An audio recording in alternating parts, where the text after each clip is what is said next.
All right. Hello, everyone. Welcome to Awfully Silly. On the same day as it used to be, but on a different Tuesday, the other week, with brand, as a part of season 3, we got a bunch of different new shows, switching up the schedule a little bit.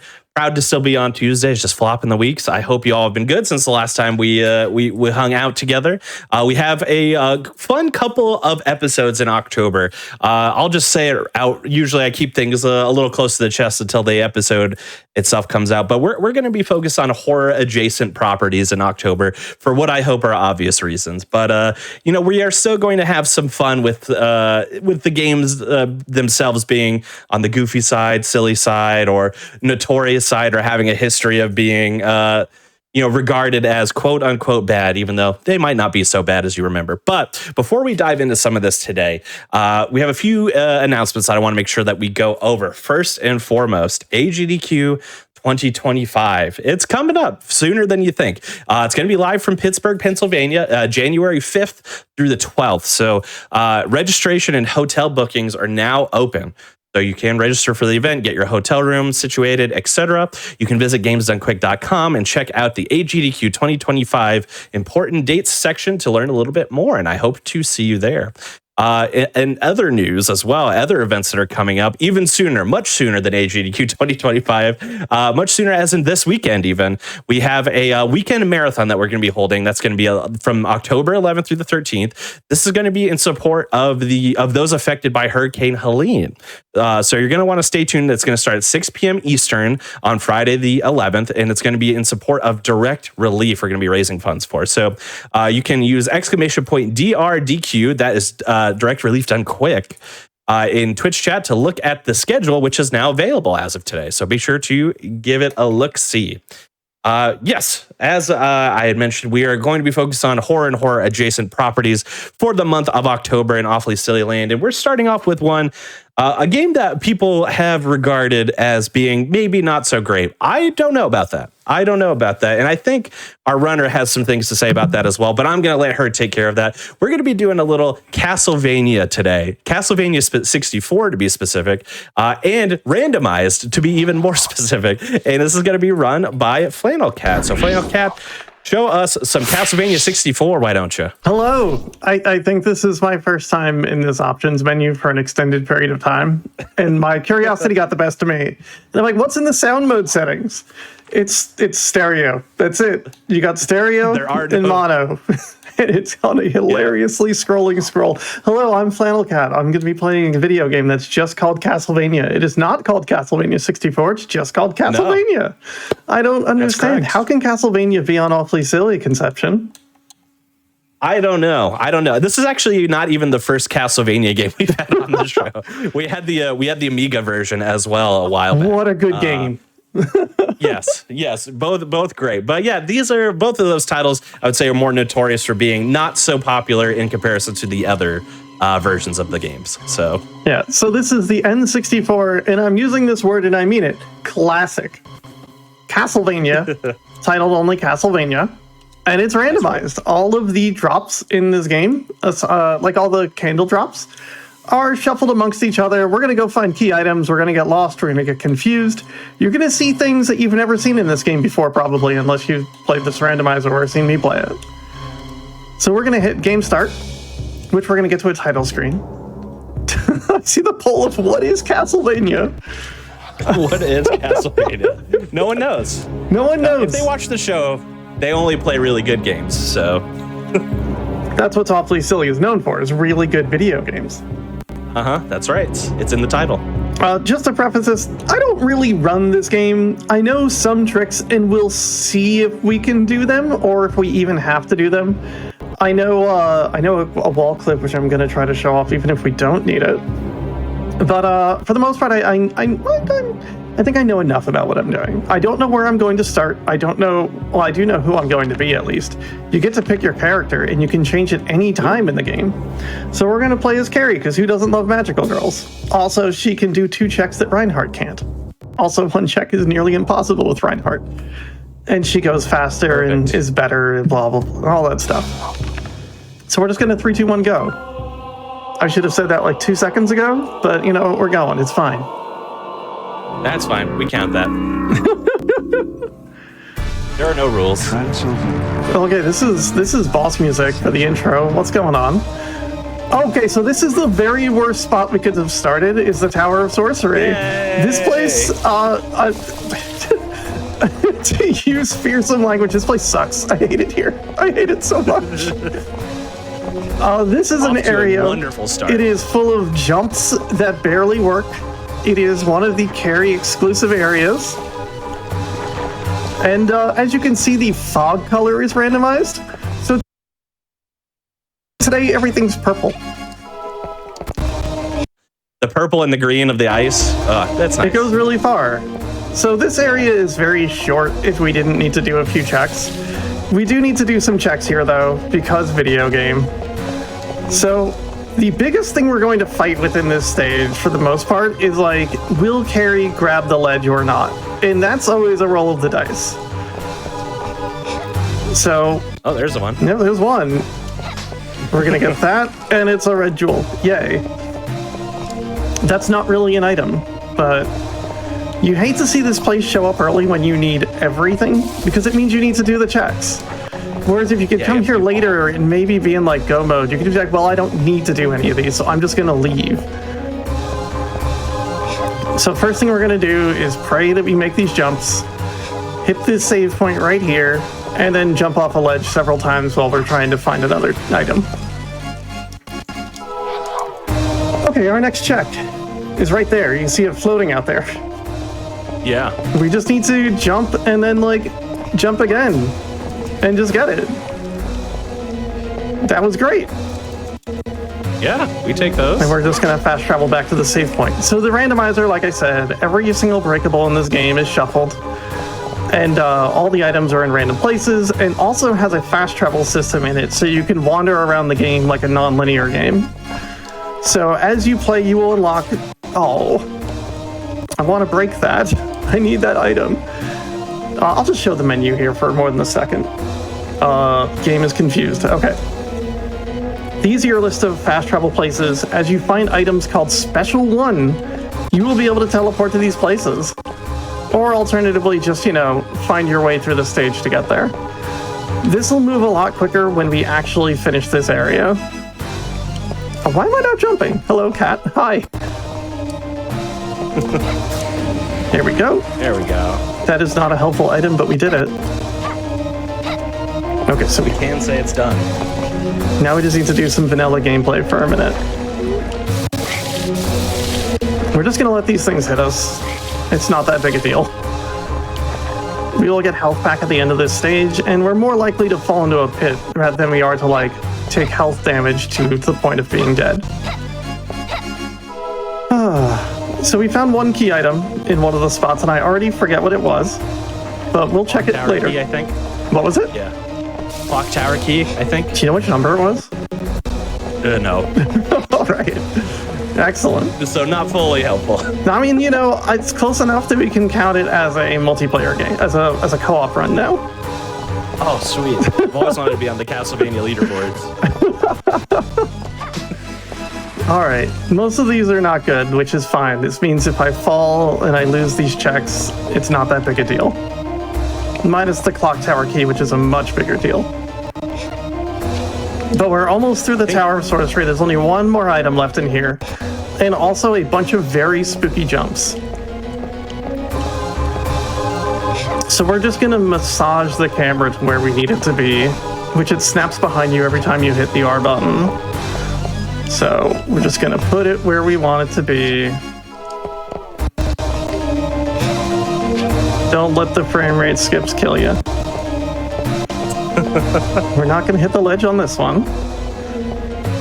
Carrie, get up there. Thank you. Okay, this guy needs to go away. Please depart. Thank you. I'm just being extra careful in here because it's not just like I'm playing for fun. I have to actually do well today. All right, here we go. Jump, jump. Now there's one more item in here. It's all the way over there. This is the vanilla spot for the special 2 item. There's just an invisible floor. It's okay. And we can count this stage as done. We did it. We're through the worst of it. We did it. Didn't even fall. Didn't even fall. We just run very fast to the exit. So the randomizer added something called the Panther Dash. Oh, good. When I said we might not die due to losing health, here's a bunch of dogs. Just gonna run in circles. You need to just pet these dogs until they calm down.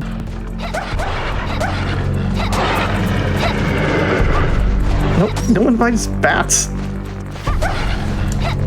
Okay, I have a serious question for chat and for you, Conception. Okay, hit me with it. If you pet all 3 heads of a Cerberus, have you pet 1 dog or 3 dogs? Ooh, I'm gonna say it's 1 dog. Just one dog. Really good dog. Just one really good dog. Okay. Yeah, 3 brains, crippled 11, but still 1 dog. I'm looking forward to chat's answer. This is always a divisive question. Yeah. All right, there was healing over there, so this is a little safer. I had to devise this strat because when you start in this zone, you basically just don't have the means to really defend yourself all that well. 1 more dog. This is interesting boss music. We found an axe, so we're just going to throw this axe a bunch. There you go. Okay, the dogs have calmed down. We just need to go get this item.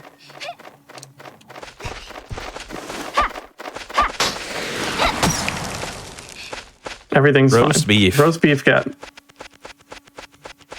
I'm going to pick that up so it goes off the checkout. So in the upper left corner, oh, it's an ice trap. Yay. Oh, yay. Ice traps. I turned those on just for you, everyone. I turned those on just for you. I didn't know we were going to have ice traps. Oh, that's beautiful. Beautiful. Just going to let ourselves up here to get all these glorious Curion Pules. And purifying stones and a special 2. Special 2s are our win condition. We need 20 of the 25 special 2s to beat this game.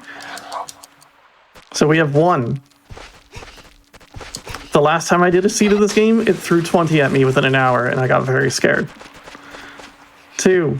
Well, you know, it's not going to be so lucky this time now that you said that. So, but we'll see. I'm trying to will the bad luck into existence, if you don't mind.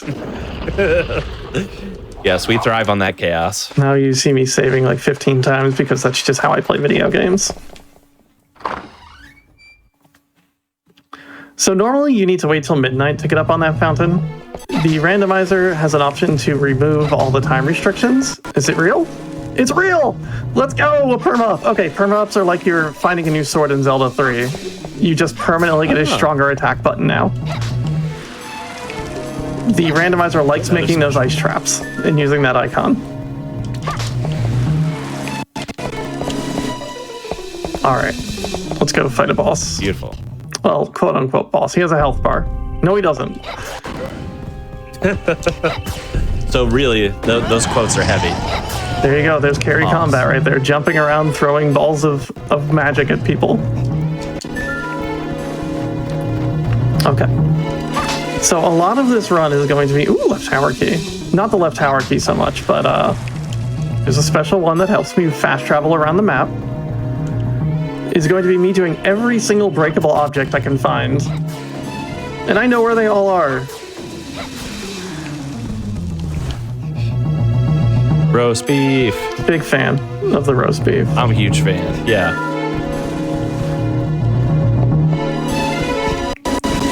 Okay, up the stairs, up the stairs. Thank you.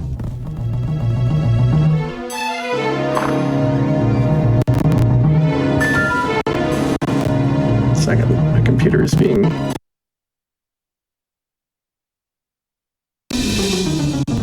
Okay, computer is done being angry. Sorry about that, everybody.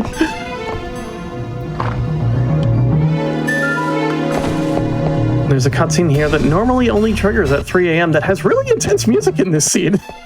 Where you just meet Rosa. She waters the flowers and is a vampire, and she's a bigger deal in Reinhardt's game, but we're playing as Carrie, so this is the only time you normally would see her. We might see her again. Ah, roast chicken this time. Okay. The roast chicken is the smaller item. Roast beef is the bigger item. More specials. Not looking at that table like I usually end up doing. Ice trap. Ah. Okay. We're gonna open this door, and the Vincent, the world famous bounty hunter, is gonna be here, who is fearless and defeats vampires at a moment's notice. And all he's really gonna do is gonna give us a crystal and leave. Is this real? Is this real? Oh, Mandragora, let's go. Okay, we're having. I know I'm making a big deal out of items that people don't really know anything about, but I love when key items are real and not ice traps. Shout out to the Stained Glass Knight, who is on loan from Haunted Castle, another phenomenal game. This room lags really badly for whatever reason. Don't mind it. It's because that curtain was moving in the wind, just so. Oh, very much so. That's going to eat up all of the frames. It's okay. We won't be in here long. We need that. We need that. We need that.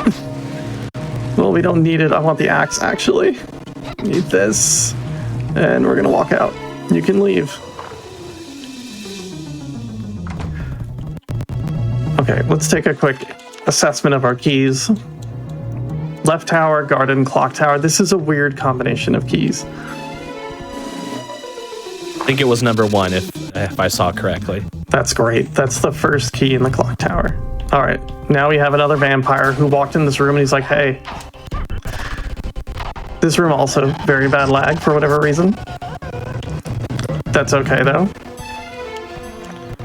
Looks like an origami bat he just turned into. Is this the hallway? No, I don't think we have this key, and there's nothing in here. Yeah, we don't have the archive key. So I'm low on healing items, and there's a way to get more, but it's not a great way to do it. So what we're gonna do is go and shop, and then we're just going to run back to the save point outside, because that's quicker than taking a death in the garden. And if I'm gonna die anywhere in this game, it's probably the garden. But look at this roast beef. Okay, so we're going shopping. This is randomized, so the items in the shop are important.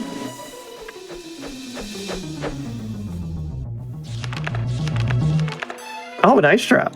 All right. Yeah, you definitely buy that. How much is this gold? More than 500. Now you're just ripping us off here. Come on. That gold is 3,000. Okay. So we've got a special to an ice trap. We will buy the key. And we'll buy our special. Please let me shop, sir. Okay. We are out of here. We found some items. We can buy that ice trap later if chat really wants to. We just can't afford it right now.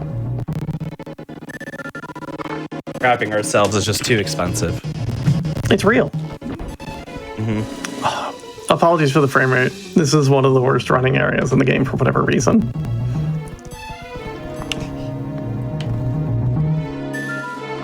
And we're just gonna run outside and save because I'm scared of the garden, honestly. It's a bad place. There's this big man with a chainsaw and dogs and everything, and those dogs do not want to be pet. So looking at our items right now, we've got pretty good access into things. We just need to reach the levels. Oh, I could have just fast traveled there with the, with this. Oh no, it would have put us at the door.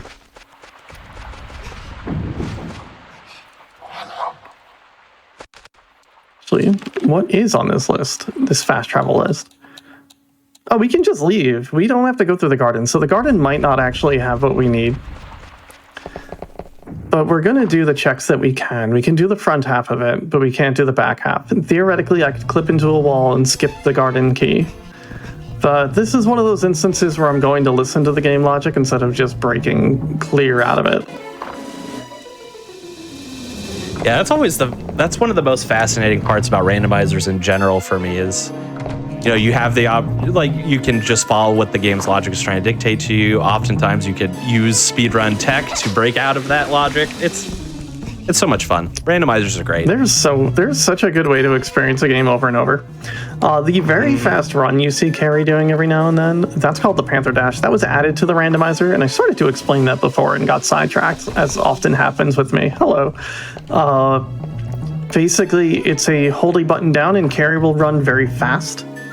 You used to be able to jump with it, but that lets you just break logic rampantly. And you can still turn on jumping if you want, but I like to play without it. I like to explore the logic of the video game and not just like break out of things immediately. At least with a randomizer. Speedruns are a different bag though. Yeah, definitely. So we're just gonna cruise through this maze garden. There's not a ton in here. Is this the garden key? The science key 1. That would have been funny. That would have been great if it was the garden key. Excuse me. Oh, wow. I had 1 hit point for this guy. Wow. I didn't think he'd just turn around and take a swing immediately.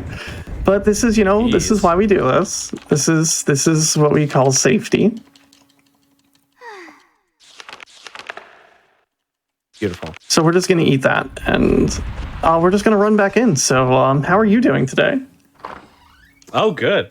Yeah, no, you brought up a good point about the logic stuff with randomizers and stuff too, because it's not only a great way to experience a game over and over again, but also it's like solving a mystery in a way. Yeah. Yeah. So like, being able to like, glitch out of bounds and stuff like that is great from the standard speedrun perspective, because it's like, how much can I push my own talent?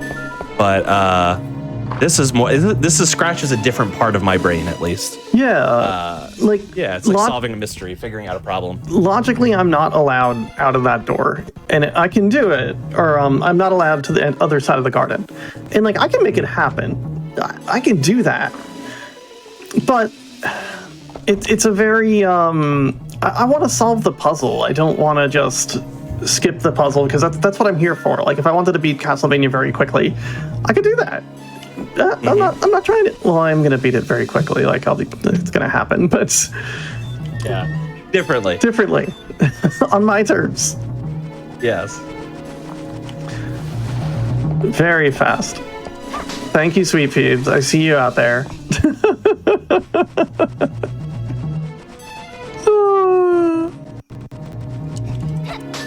All right, we're gonna get this science key, and like what you do in here is you shove yourself into this left corner. I'll look at it right there, and then you beat up the gardener until he falls down and pushes you into the outer boundaries of the garden. All right, goodbye, sir. Well, that's how you do that. We got what we needed. And we're gonna go say hi to this terrible child. This is well, I skipped the cutscene with him because it's so much longer than I ever wanted to be. I'm like, yeah, I'll show Malice's introduction. This is Malice, don't worry, you'll see him in a second. There he is. Goodbye. Because we've got the Panther Dash thing for the randomizer, we can just run past him. See you later, nerd. He's fine. It's not an escort quest. You're really just kind of trying to get to the end of the maze, and he leads you out of it in a way. But we're good. We know the way already. Yeah, we've done this once or twice. Oh, how did you get in here, sir? I have never seen him get in this room. That's new. New thing to dodge. Sir, can you not? Well, while he's here, I guess I will hit him. Nope, we're out. Maybe he'll stay in here. All of a sudden, this turned into like a Dead by Daylight match or something like that. Because usually that's my I go in there and it's fine. And he's good. He's up here now too. Wow. Okay, he could just teleport, I guess. Nope.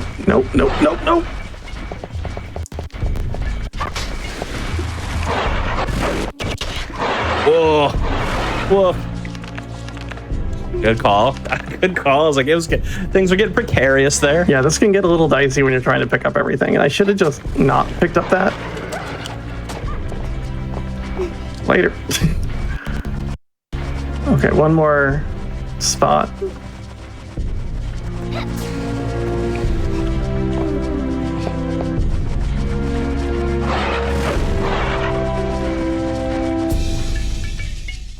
Okay. Who gardens with a chainsaw?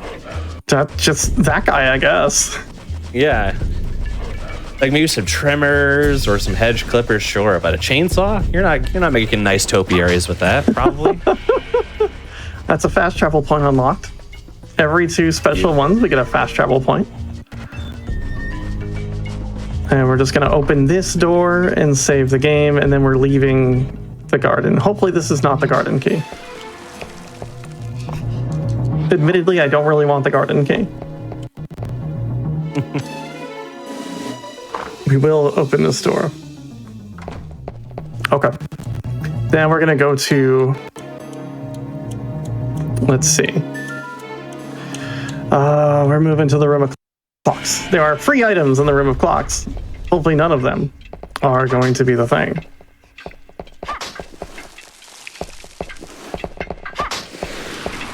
I don't want that. Why are they replacing my existing item? Is that real? Magical Nitro is real. Let's go. Oh.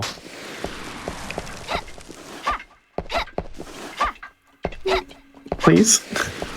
Okay.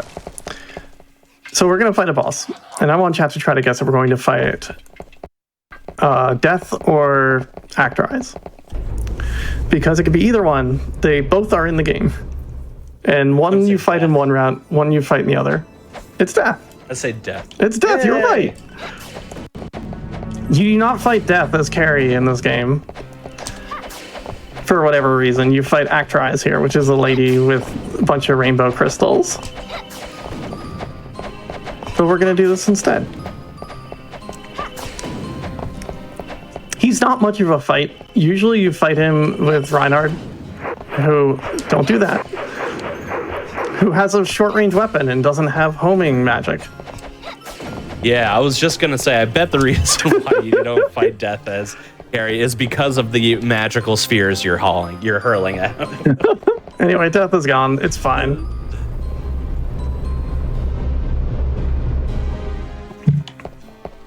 And off we go. That opens the door to leave this area, which who knows where we're gonna go. Castle Center. This is the biggest area in the game. Yay. People who know Castlevania 64 know Castle Center very well. This place is infamous, but also has the coolest enemy in the game, skeleton on a motorcycle. So rad. One of the coolest things to ever grace the Nintendo 64 home entertainment console. Oh, to be as cool as a skeleton on a motorcycle. I have this key. Okay, off we go. Running away from that guy very fast. Also, bonus skeleton. We're gonna go see the big puppy. No! Ow. Thank you, skeleton.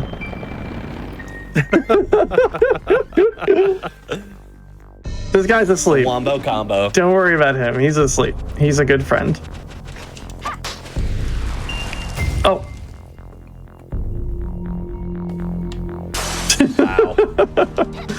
Wow. Wow. No. 3 for 3? Not Come today. on, please. Archives key. Let's go. We can see the dog. Just little belly scratches. Good dog. Yeah, that's nice. I am going to consider deeply whether or not I want that holy water, and I'm going to go with no. Special 2s. There's a ton of items in this room. Nope. Mid-step. Wow. Yeah, it's almost like you were able to escape it for a second. But there is no escaping the ice trap. You would never escape an ice trap. Or the double ice trap. There's only 4 in this room. Double It's fine. It's fine. Okay. Off we go. Hey, buddy. He looked like he was just waving at you. Just saying hi. Yeah. All right. Now we just need to go find our way up. We need to go up the castle tower. So I started earlier about why Castle Tower is infamous. This is a section of the video game where you go up to the top and get this magical nitro. And when you're holding magical nitro in your hands, if you jump or get hit, you die immediately. And you have to do the run all at once, and there's no saving on the run. So people remember this area as being like, this is where I stopped as a kid because it's extremely difficult. And I don't blame you. I got used to it because, you know, you run it enough. But wow, it's not great. Yeah, that's a little cruel. A little cruel. Good news for everyone. We don't have to do that. We can just go up there and we can hold magical nitro without it blowing up. But I do need to exhaustingly hit every kill.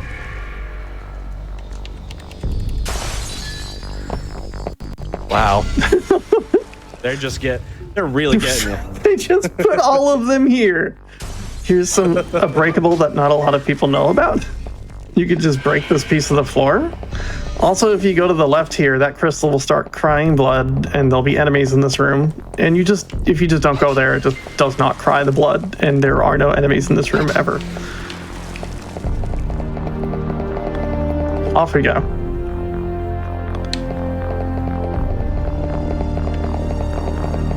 And we are going to take, I think, the far door. There's an order to this that I have to get right. Otherwise, I will feel very sad. And no other repercussions other than sadness. But I think that's a big enough one to work for. Yeah, that's a big motivator. You take that. Another breakable that many people don't know about. Oh, good. That looks like a key I have already. I wonder what's going to happen when we pick it up. It's real! Wow. War room, okay. The storeroom is the locked door in the villa that we couldn't get into. Yeah, I was going to say, I remember that. There's a save point in there, and then occasionally you can, it becomes one of your teleport spots, and if you don't have the storeroom key, you just live in the closet forever. That's dreadful. We don't want that. Maybe if I save, it won't hit me with a full trap. Oh, did we cheat it? Oh, wow. Oh. Tricked it. Or not. Or not. Or not, indeed. You just... Go away, You Stained just Glass Knight. stop-gapped it. Stained Glass Knights always drop large red crystals, which we don't need anymore, but help, it's a video game and I need to pick up everything. I'm also, as you see when I pick up sub-weapons, I'm dropping my old sub-weapon and picking up the one I had already again. It's mostly so I get the check counter down. And it's not like I just skip the check. Because otherwise, if we ever get stuck in this game or anything, and I get lost and I'm not sure what I've done or not, I'll be looking for the countdown in the upper left to have items.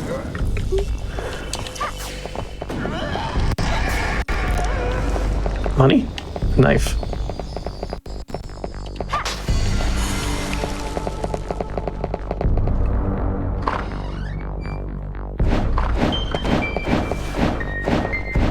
Okay. Money. Not on fire. This you just seem to be able to make the jump every time if you just go for it. We have both the just gotta trust it. Mandragora and the Nitro. So we can blow up that wall. Ow, I didn't jump.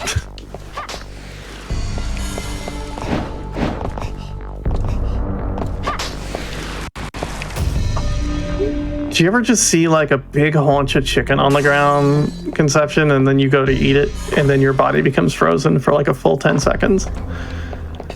Well, yeah, I don't usually get frozen when I try to eat big hunks of chicken off the ground. Usually it just goes super well for me. So I don't relate to that part of it, but God, I turned down the ice trap quantity since the last time I ran this, I'd like to mention. It clearly didn't listen. Well, it had to have listened, but And just at the beginning of this, I'm like, oh, good, there's not a lot of ice traps around. This is great. We have to solve a puzzle. Yeah, It's 248. Don't worry about it. I guess we could be thankful that it wasn't in that first room with all the jumps, because that would have been frustrating to deal with. That would have been just so funny. Not so many. And so this is running through, I assume you've heard of Archipelago, right? Mm-hmm. So I'm just rolling a solo seed of this, running through Archipelago. And when you're doing this game in a multi-world, where people can just send you ice traps mid-jump, it becomes very exciting. Oh, I bet. I bet it does.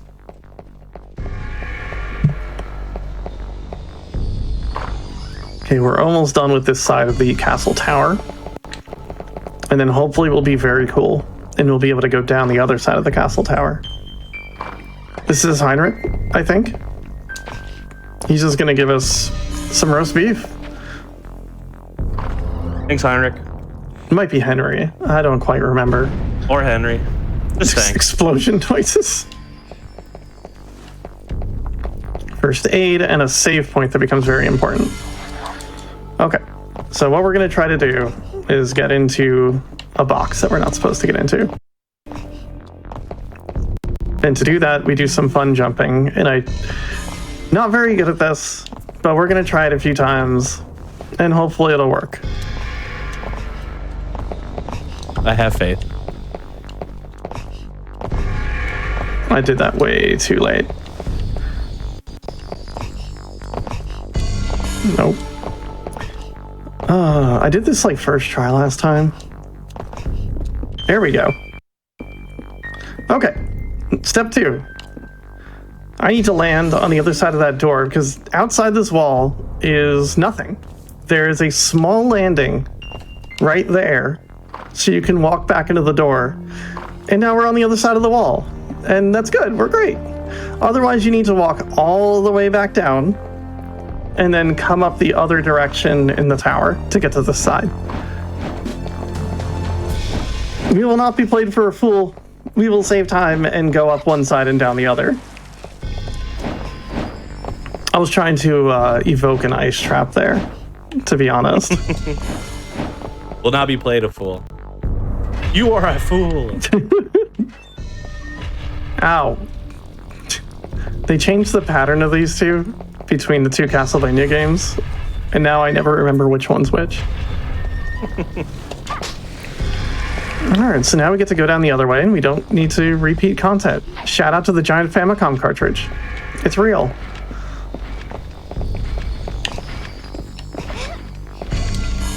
Okay. I don't need this red gem. But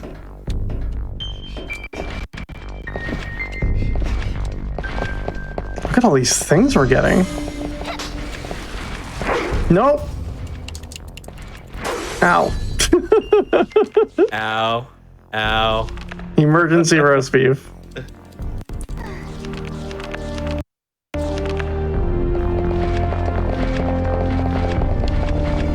Let's answer the inquiry in chat. This does work in the original game. The fun thing with randomizers, though, because like that skip's not all that useful in well, I guess it would be very useful in non-rando.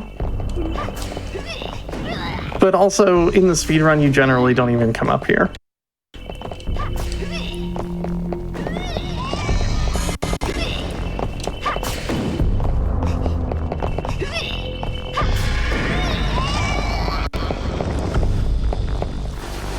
All right, gold, gold, gold.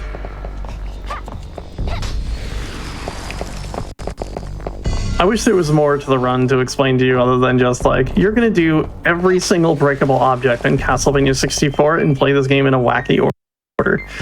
That's it. That's more than enough. That's more than enough. That is the ball game. And I love it. Yeah, this seems like a very fun randomizer, actually. God, honestly, I've never... Go ahead. I was gonna say, I've never actually played through Castlevania 64. But it's always from a visual perspective looked like a very interesting game to play. I feel like the randomizer would be even more fun. Oh, the randomizer lizards made me replay this game over and over and over and over again. Yeah, for sure. I don't get stuck in the gears. The gears are something you need to run through when you're not allowed to jump. So that's the door we went up, and this is the door we came back down, and we're good. Everything's good. There are 4 items remaining, and they are in the chamber, and I don't think we have the chamber key. No. A lot of science keys. Yes. So we're just going to fast travel. We can go to the underground waterway of the dual tower. I don't like the dual tower, but we're going to walk in the dual tower. We're going to grab these 2 checks because we cannot get out of that dungeon normally now. Wait, hold up. Can I? Oh my gosh, we can. All right, we'll do that later. Sorry, I didn't realize that the value this game hoisted upon us. The hoard you hold beneath you. Ow. We're gonna walk backwards through here. A little bit of science that I want to conduct. Where does this put me? Oh my gosh. Okay. We don't need to finish that area because we have access to the top of the elevator without activating the elevator. So everything is actually kind of awesome. I'm gonna be honest. Oh. So we're just never returning to that area again unless we get the chamber key. Say goodbye to Castle Center. This is the luckiest I've ever been with this. And we're just gonna do the underground waterway. This is my favorite, for some reason, my favorite area of the game.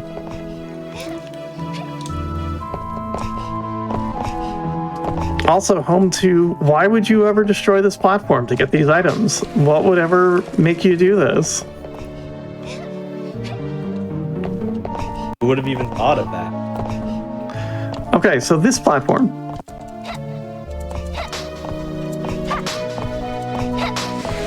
Just has, you can break it and there's stuff in it. Whoop. And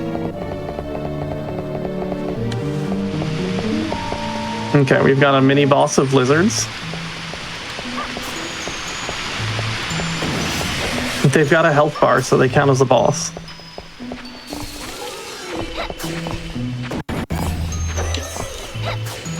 There's another win condition you can set, which is just X amount of bosses. I don't really like to play it because the sea tends to end in like 40 minutes. yeah, that seems fast. I guess setting it to all bosses might be a little bit more exciting, but even still. Just gonna try to not run directly into the water. It's poison. It's not good for you.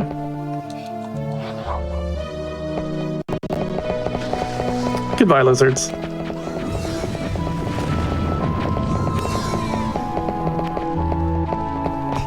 Okay. More items.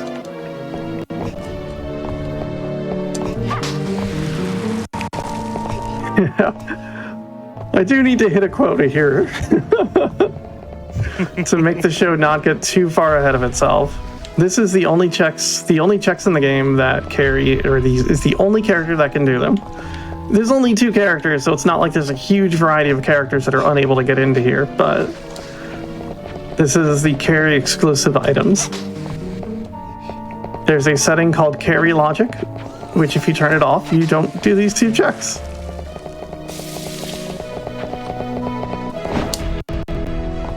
Okay, everything's good. That's a lizard in the wall. I don't really like what's going on there. I don't trust that. I don't trust that at all. You could also do the dash while ducking, and Carrie does this very fun speedy crab walk.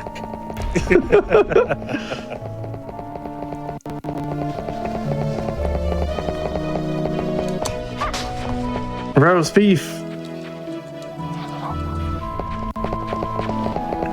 All right. there is a logic speed up in the rando. Normally you'd walk out on these things like we're doing now, but then you'd have to jump on those raised blocks over there and then hit a switch. And the randomizer has a setting to just pre-hit that switch because there's no items over there. All you're doing is like taking time to do the thing. And probably falling in the water, honestly.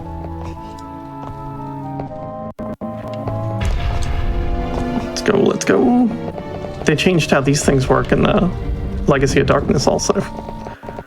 Which is the, I hesitate to call it a remake of Castlevania 64, but it is the next iteration of Castlevania on the 64. Yeah. It has completely different stages for the most part. Like the Tower of Sorcery where we started is a level. Also sped up shimmying. It's a level, but it's completely different. So some of the levels are the same in name only. But it does have a Wolfman, and that's kind of cool. 2. We just need to break the skeletons, don't worry.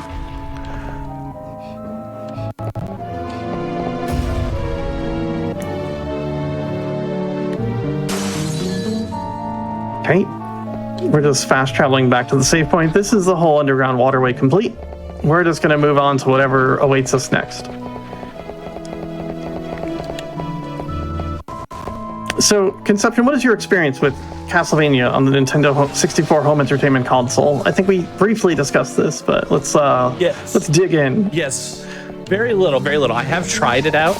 I've played it. I think I tried it out in a practice room at a GDQ actually. It's a great way to put it. Just to see what it. Yeah, just to see what it was like and how it controls and how it feels. But outside of that, I have never. I played it for maybe 10 minutes. So outside of that, none. Besides seeing some runs of it here and there. But I'm definitely interested in it. I rented this game as a child.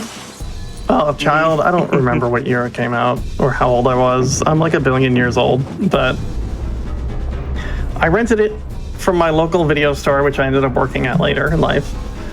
It was not a big chain video store. I guess I'll just not name it because that's not a great plan. But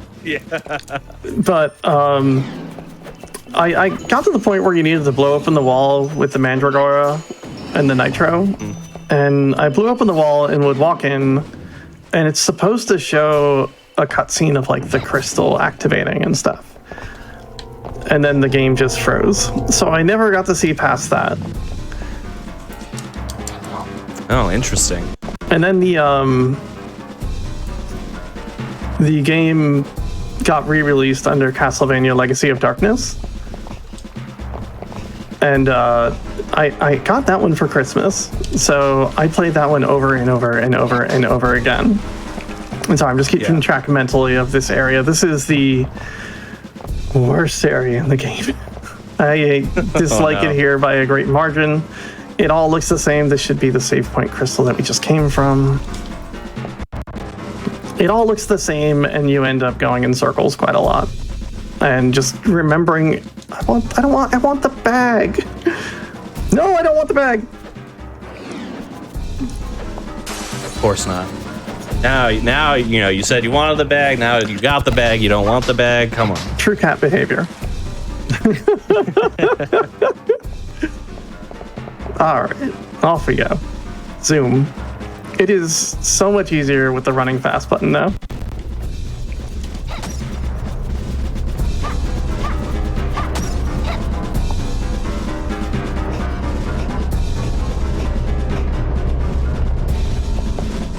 But then when I eventually, since they changed so many of the stages in Legacy of Darkness, when I eventually went back and played this, I'm like, this is completely different.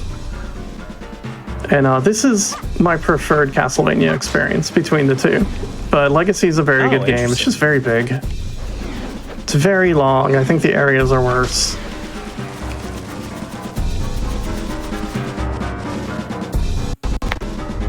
Yeah, I think I saw somebody in chat earlier kind of refer to it as like a director's cut in a way of the first one. So that makes sense that everything is longer, expanded, etc. It's a good way to put it, honestly. Yeah. Oh, no. Oh, wait, that's the rock. That's the rock. We need the rock. Okay.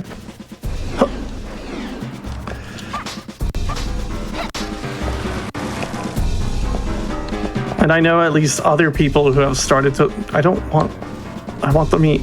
Arby's, please. Okay, we have the axe again. Other people that have tried to run this randomizer usually get lost in this place specifically, or leave an item behind and just don't know where it is. And you can't blame them when that happens either. Okay, the double fire is the route that you want to proceed in. We just need to... This is the normal camera this game gives you, for the record. There you go. When you go through this game vanilla, that's how it goes.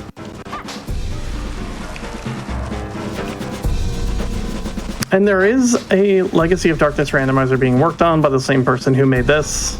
I am scared of how big that randomizer is going to be, but I'm looking forward to it. Some of those areas, though, are just awful, and I do not want to navigate them and get every item out of them. That is going to be a lengthy one, I bet. Because it's not even just like you... So, what's his name? Conrad? The werewolf man goes to every single area in the first game and more. And the areas are made longer, bigger, and more complicated. Alright, so this lift is a 3-minute auto-scroller in vanilla. It's very easy to fall out because it assaults you with bats constantly. But we're just going to turn into a block of ice and not care. There we go. The randomizer Beautiful. Skips it. 3-minute auto-scroller, no thank you. Have a nice day. Another great thing about randomizers, all these little quality of life improvements. Mm-hmm. Just trying to jump to pass the time, get your steps in for the day.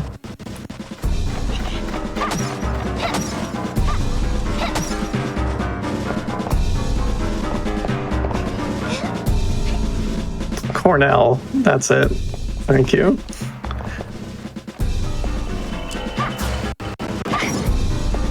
That bat, if you don't wait and you try to go for this jump, that bat is just going to hit you right away. Yeah, one of those jump blockers. Oh, the spider's going to join us over here. How nice of her. We're going to go right.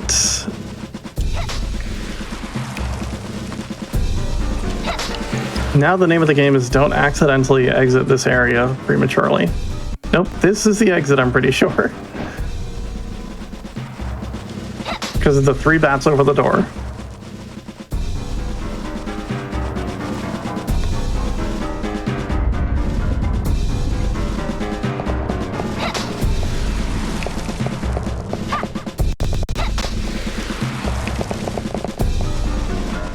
Okay.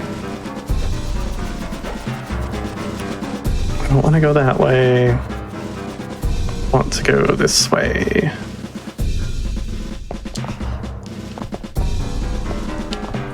Camera, if you could work with me like a little bit here, that would just be huge for me.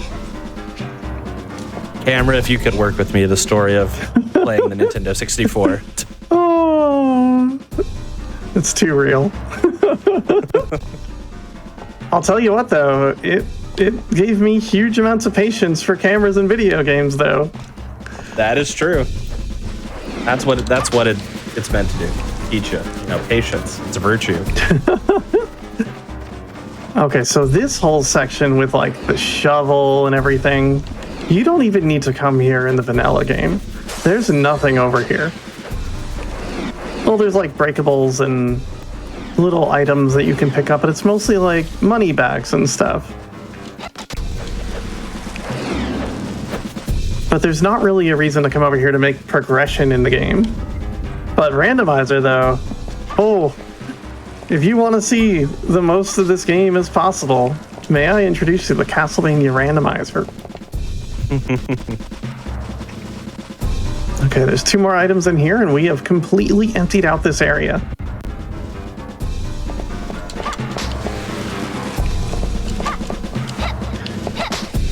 Let's see. Let's take a quick inventory. We have 15 special twos. That's too many special twos, Conception. That's a pace that's scary again.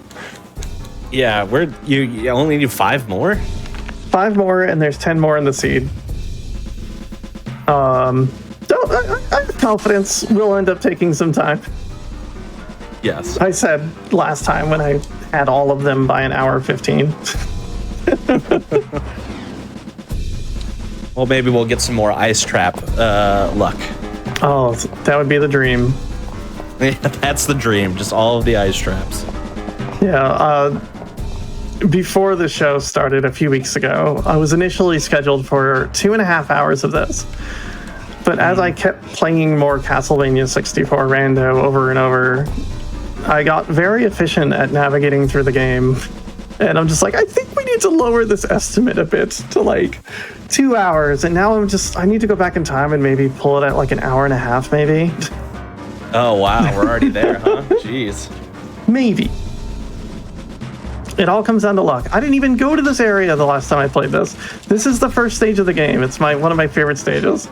There's the copper key so we can get out of the... Oh, all the big blockers are gone. Okay. Everything is open now. Well, I mean, the clock tower could stop me. This is true. I think. It could stop me for a little bit.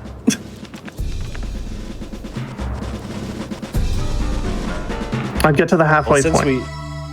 Yeah, I was gonna say, since we are, as you said, running pretty fortuitously. I'll let you know we are at 51.5 minutes right now. So, if you want to consider when we will take a little break, that will be up to you. Sounds great. Just to give you an update of the time. I have a phenomenal time to stop. We are going to clear this area, get these 39 items, and then we'll take a break. That sounds great. This is the first boss of the game. He doesn't have like a traditional health bar. I don't quite know how it works. He takes damage when you reach thresholds of damage, and then he just takes a bunch. There's a fun speed strat where you just position yourself by the ledge and you get him to walk off. I don't know how to do that. So we're just gonna hit the guy with balls of magic until he becomes a scared skeleton and runs away.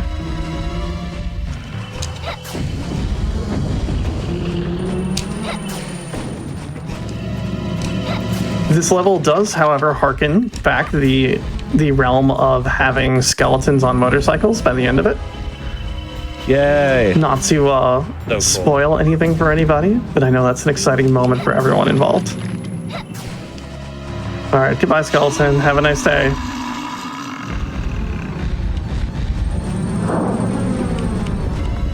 He landed on the platform. It's always good luck.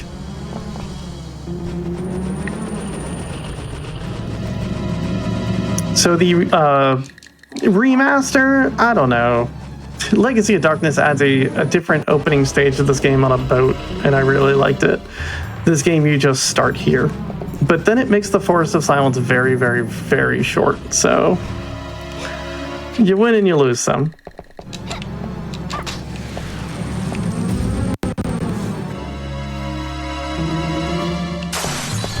With its nice traps keep coming back. They heard our pleas. Yeah, so I'm not a math person. There's probably about 200 or so junk checks in this game, like meat and money and stuff, and I think 20% of them are ice traps. Maybe 15. Wow, that doesn't seem... Then we're getting wild luck, I feel like, because I feel like we're seeing ice traps so much more frequently than 15 to 20% of the time. I agree with you. All right, welcome to the a boss. I call him Buff Tony for reasons that will become very apparent very quickly.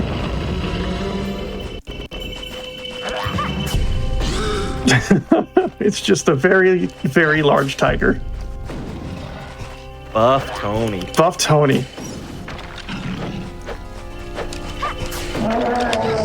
Have a good day, Buff Tony.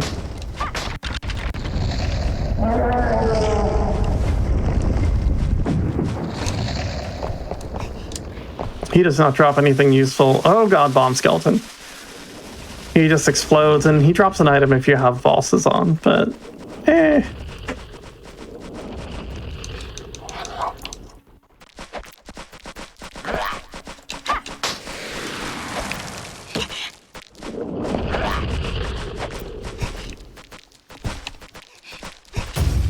Oh. Wow. Yep. Yeah, this feels like maybe like 40%. I'll double check the 50%. thing later. But hey, well, maybe the luck just way turns around later. We'll see. The rando has been weird to me lately. Finding too many things too early.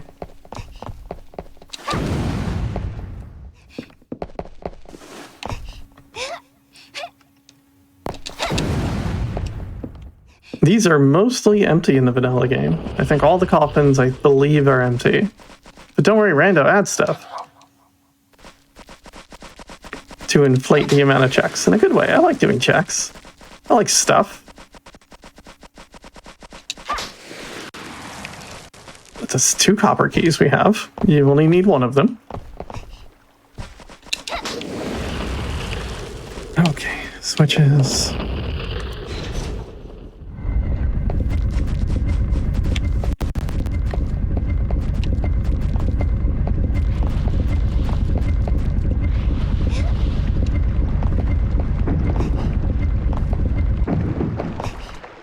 Okay, this jump.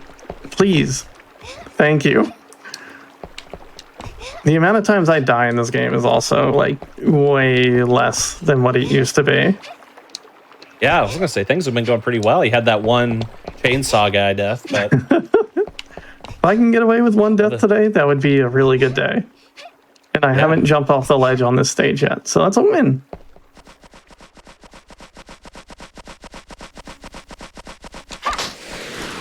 I got that already. I don't know why the music just gave up. I couldn't tell you about that. sometimes it's just too much. Rando has weird side effects sometimes.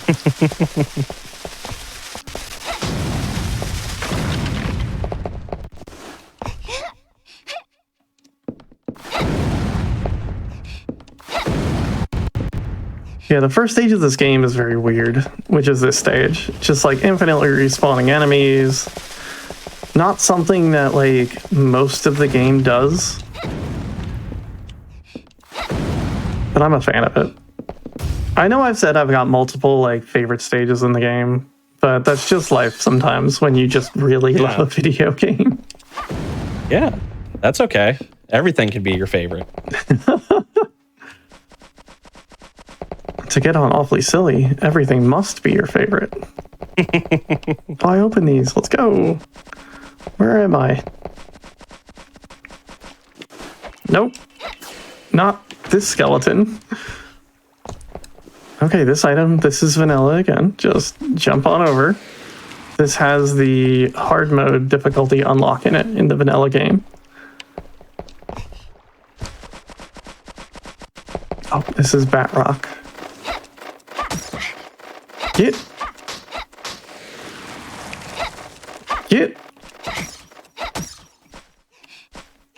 Mandragora. I think we don't need any more. Is this real? Nope. Is this real? Nope. It was too good to be true. It would just increase my attack power permanently. Wait, it's already purple. Did I find a second perma up somewhere and I just didn't notice? So I thought it was green, blue, purple. I feel like I only saw the one, but maybe I missed it too. This happened to me last time where I just didn't notice it come in.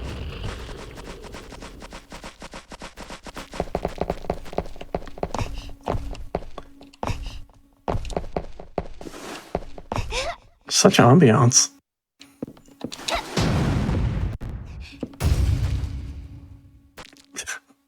Shout out to that skeleton. Yep, just trying their darndest. There we go.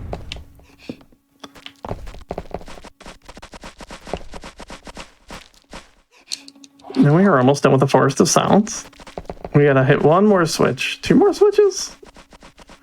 And then we're golden.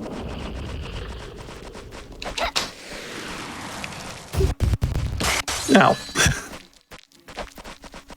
Honestly, helpful skeleton knocking me out of my ice trap. Yeah. Thanks, Skelly. Also, chat mentioning level 3 fireballs are green, apparently. There we go. Okay.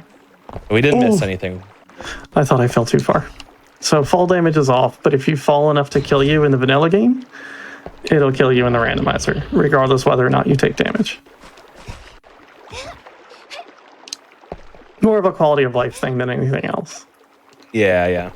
I'm always tempted just to hit the jump button again right away there. But if you hit jump and then hold back, Carrie will do this like little back hop. And that will send you directly into the water.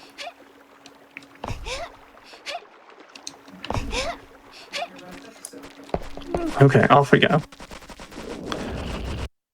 One more out of the way switch. And then it's boss time.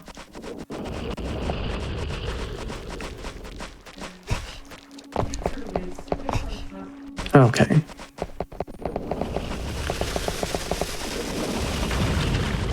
Not this way. It's all green here, and it's so easy to get turned around in this world. Doing my best. I've only done this randomizer like 45 times now. Oh, that's it? I know. You hired a casual. Oh, wow.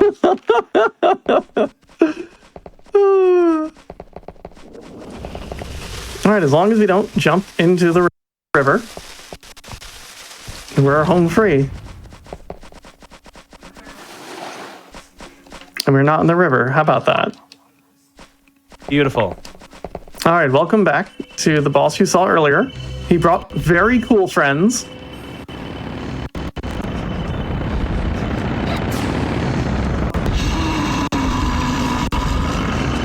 They aren't even like aggressive, the skeletons on motorcycles.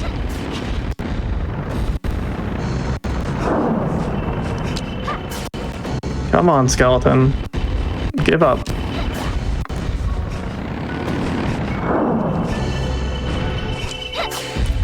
See, if you're playing Reinhardt, you can hit the skeleton a lot quicker.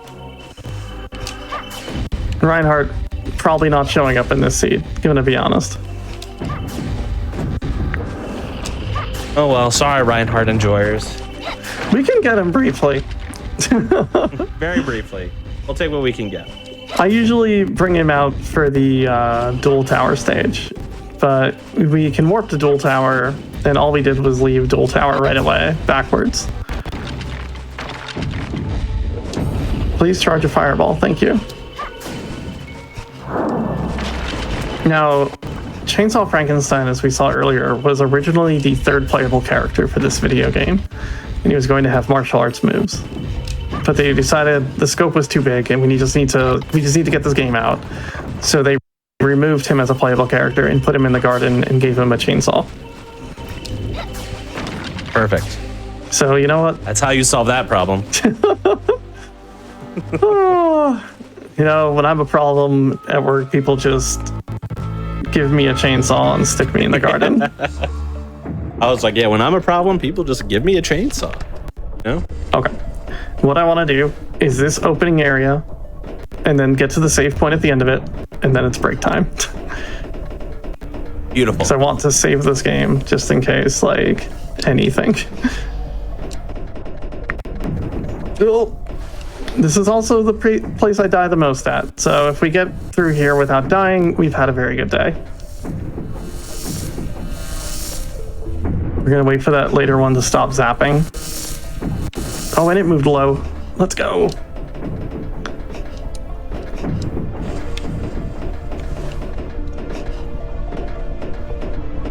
But don't worry, they gave you Cornell in the next game. It's a dog that knows martial arts. Or a werewolf, but it's a dog. Ow. Not dead.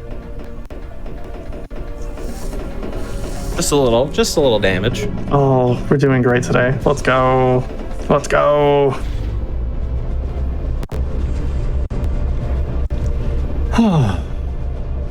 Beautiful.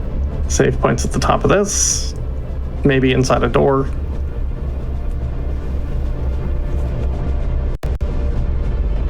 There we go. All right. I'm ready to take a break. All right. We'll go ahead and do 3, 2, 1. Pause the timer. And yeah, we're going to take a little bit of a break here. We still have more Castlevania. Don't worry, plenty of game left to go through. We also have another run after Castlevania even. Plus, there's a show after Awfully, so you have plenty of hotfix. But for now, we're going to take a little bit of a break. So feel free, get up, stretch, get some roast beef, maybe some roast chicken. Go to Arby's. And we'll see you here. I know, yeah, Arby's. If you have enough time, and we'll see you here in just a few short moments.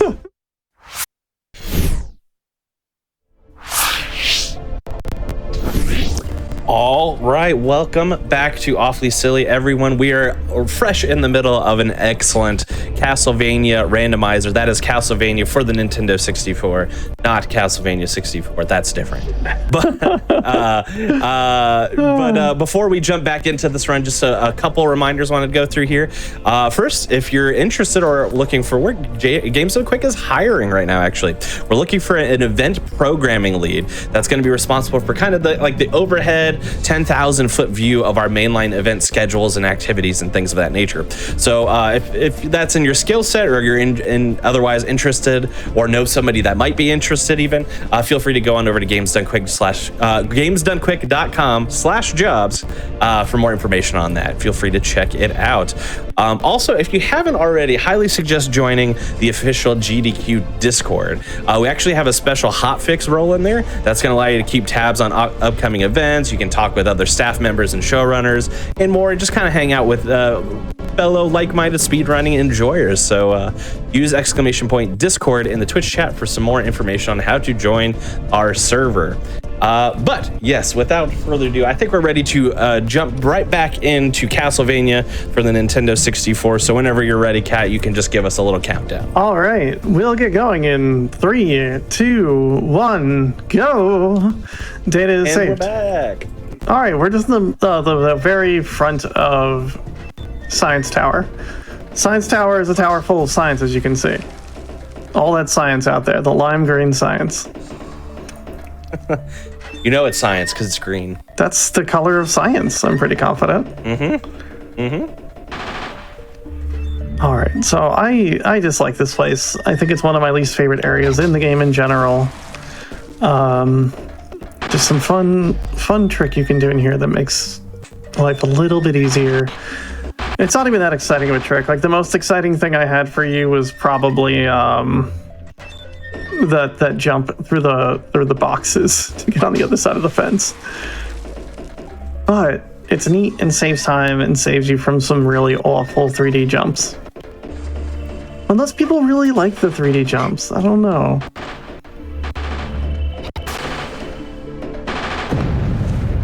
Yeah, I don't know. With the camera, hit and miss. They look cool though, visually. Okay, we're good. We're good. So we're going to use Tower Key 2 before we use Tower Key 1 because it gets us access to this save point right here, which is very, very, very, very important for our well-being. Because if you die in this game, you basically lose any progress that you've made since your last save. Ow, please, no, it hurts. Okay. We are going to just jump into this corner here. It's fine. This is normal. You just can't see where I'm jumping to, but I know where I'm going. And around this corner are 3 doors. 2 of them have nothing behind them, but door number 1, however, has a single item. This is where Tower Key 2 is in the vanilla game. So what we're going to do is go back to the fast travel menu, go back to our save point now that we've done that check, and we don't need to jump back through the precarious platforms that are along the way. Okay, turning. There we go. Another hidden walkway. There are no like hints as to where these things are. You just kind of gotta go and just say, well, you have to get over that spot somehow, and just and just make the jump. 2 ice traps. One of those. Yes, double. To say one of those games that really tests your trust issues, you know. Just intuition of being like, well, there has to be a way over there. I bet maybe I can just like walk there.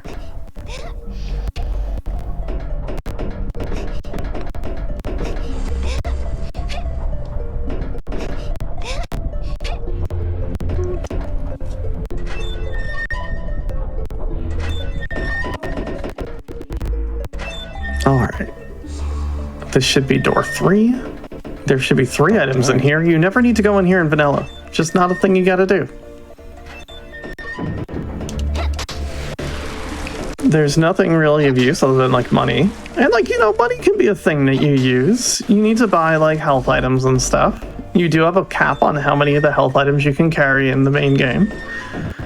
So you'll be rebuying some of those. The randomizer just says, heck it, you can have as many health items as you want in your inventory that you can hold. So, you know, pockets full of roast beef if need be.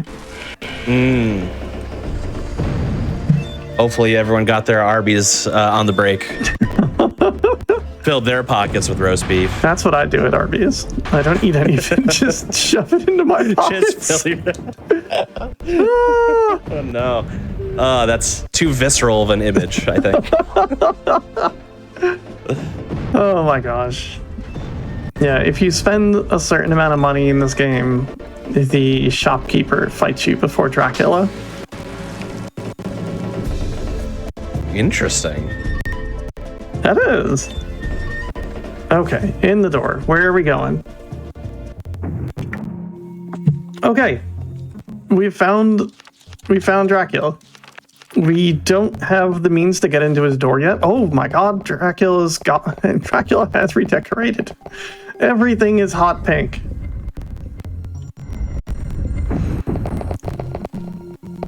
Here's the shopkeeper actually to say, have a good day, because we can't possibly enable his fight condition here. No.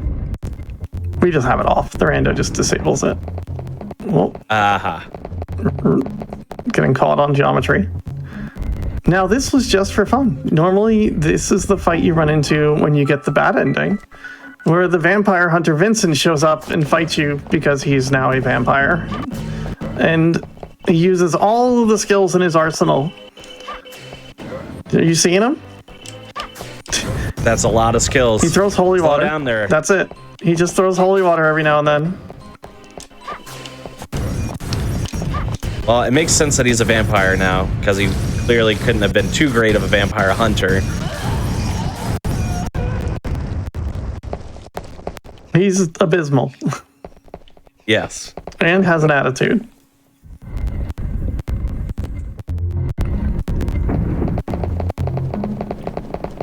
Okay, will we die making this jump? It's just roast beef. I don't need it. We're doing it. Okay. Everything's fine, actually.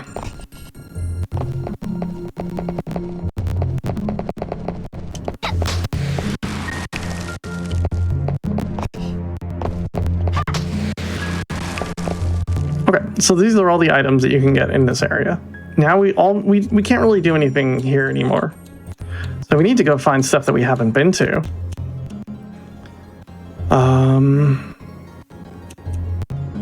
Not Tower of Sorcery, Room of Clocks, we can't go backwards from.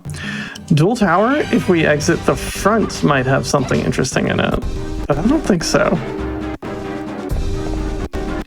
So we can just go do the Dual Tower checks. I think are down here.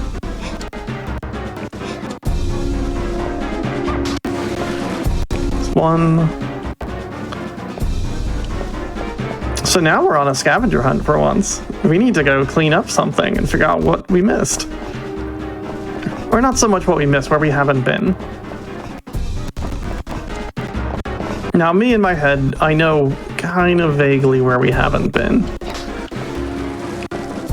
However, that involves us running up through the Tower of Sorcery again. Oh, yay! Which we might Our just favorite place. have to do. We don't need to do any of the checks, but we do need to navigate it from start to finish.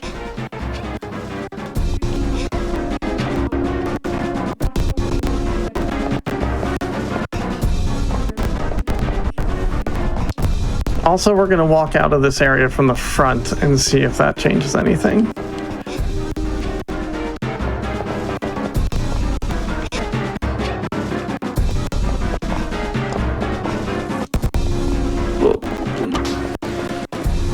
Okay, there's that.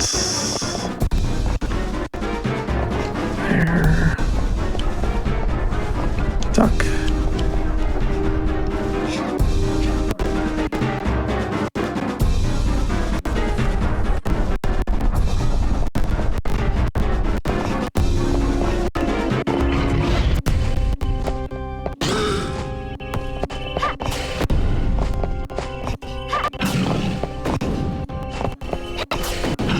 Okay.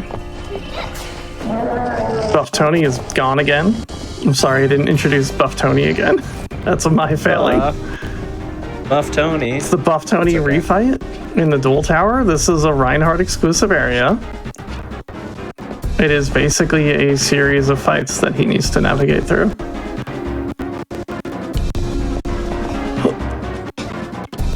Just gonna wait for that to go by.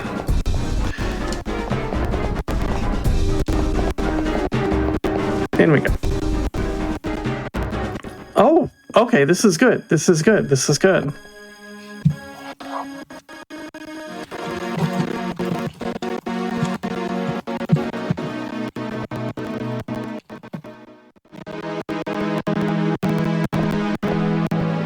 All right, so we've got the tower. We can go up left. We can go up the right side. We can kind of go up either one. Cool. So we're going to go up the vanilla way, which is the right. And normally in vanilla, you'd get the key to go up this direction, then you'd go up on the left side. So let's go do checks like we usually do.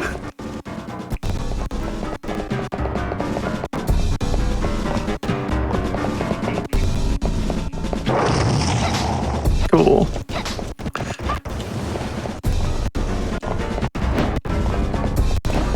All right, let's see. We're gonna get to the top of those. We're gonna fight a quick little boss. And there's not a lot of checks on this side. The other side has one of the checks of all time, and I'm very excited for you all to see that.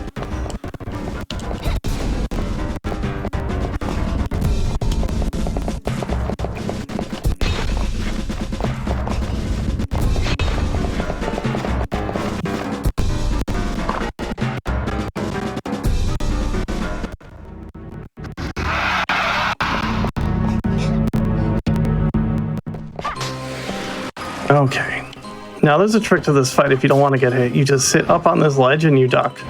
At least for the beginning of it. Eventually, things are going to change and you need to move. But for now...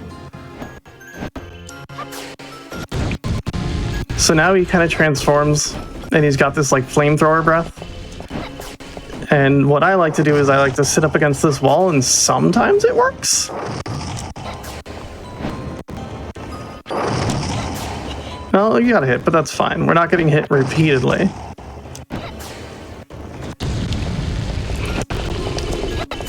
And then this other one just never hits you.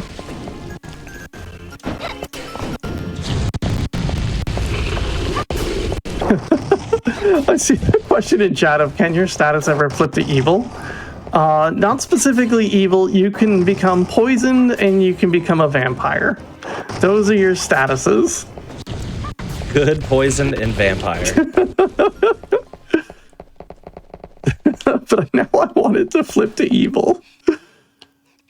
No, I want this. Now hit the button. Hit the button, Carrie. Hit the lever, Carrie. Thank you.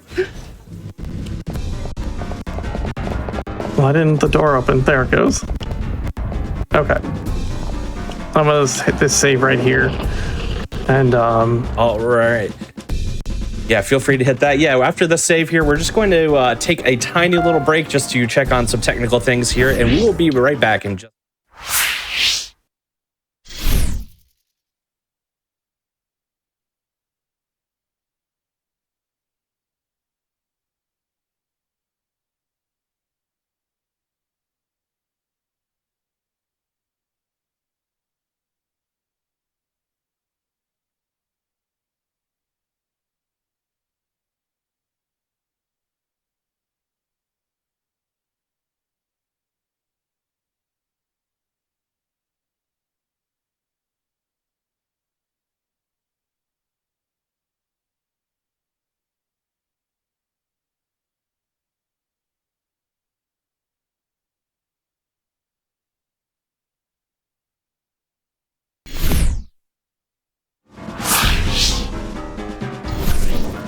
And just like that, we're already back. Hello, everyone. Yes, we just needed to do a quick little reset here, but we are good to go. Kat, whenever you're ready, you can get us on going again. Thank you. 3, 2, 1. Let's get back at it.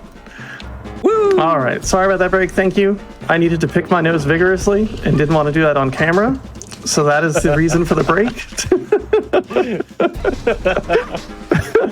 Oh, yes, that was it. By technical issues, it's the technical issues with your nose, yes. All right, everything is fine.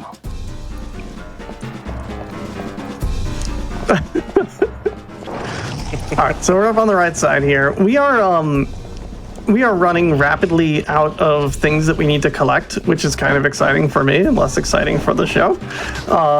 So what I'm going to do for you, everyone out there, is we're just going to keep going for a little bit, and we'll see how many of these specialties we can collect if we are running 2 ahead of schedule. Inadvertent 100% randomizer run. There are 25 of them, so we only need 20 to beat this video game.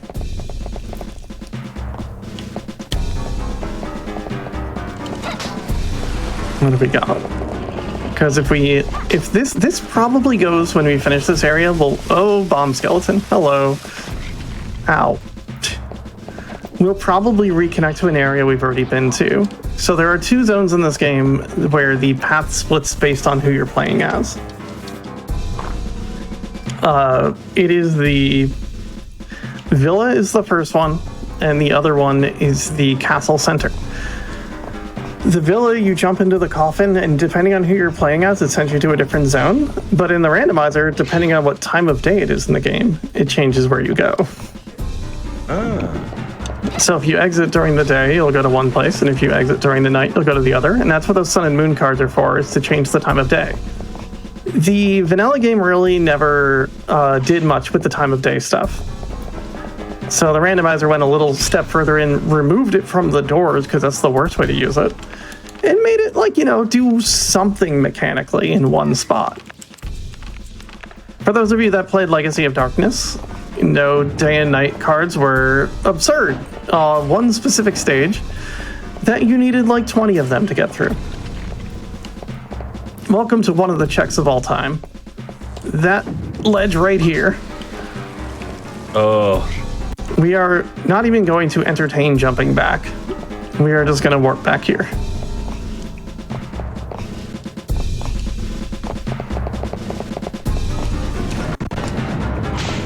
Which, if you go to the fast travel menu and elect to just back out of it, it just sends you back to the most recent transition screen you've hit, or the most recent save point you've touched, with all of your progress.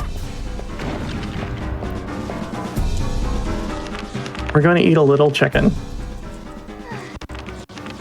Just a bit of chicken. A nice road. Yeah. It looks delightful, all those polygons. We don't want to... It's trying to lull me into a false sense of security, this floor, I know it. I'm waiting for it to do a certain thing, and it's like, no, what if you just went? Nope, don't go yet.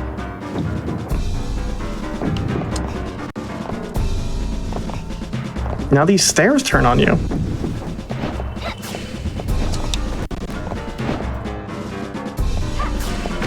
As if stairs were hard enough in this video game.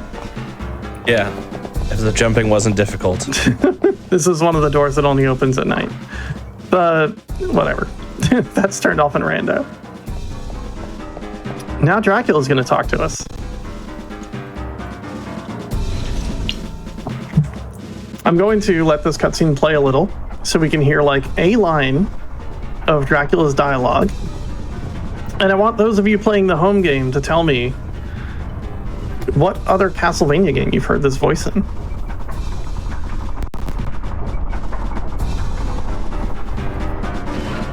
I won't get this one. I know that. I have not played very many Castlevania. I believe in you. Well, I'm sure someone else out there. I think Conception's going to get it first guess.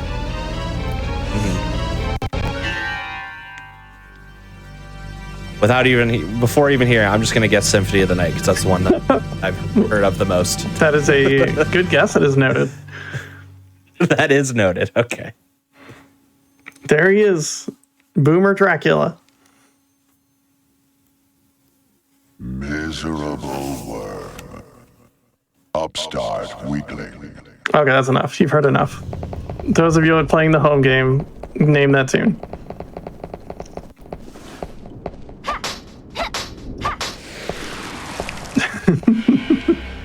There. Got a guess for Dawn of Sorrows in chat. We have I see that so far. Symphony of the Night from Conception.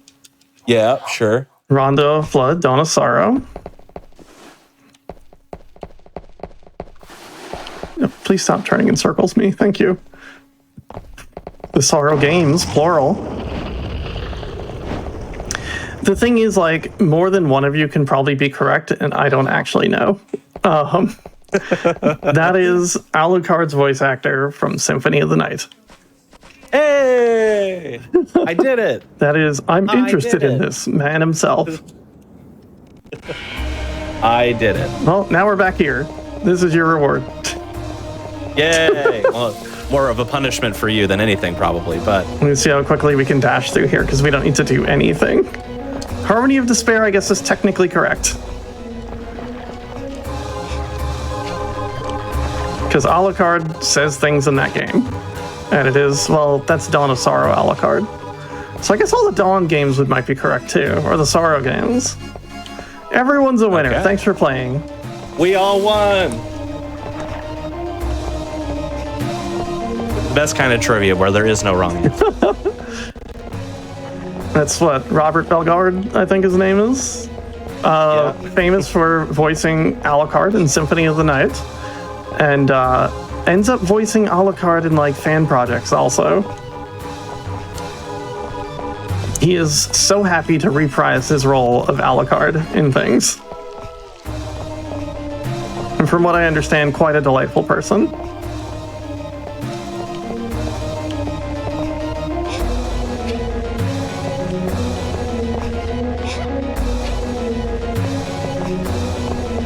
So far, so good. Going through here.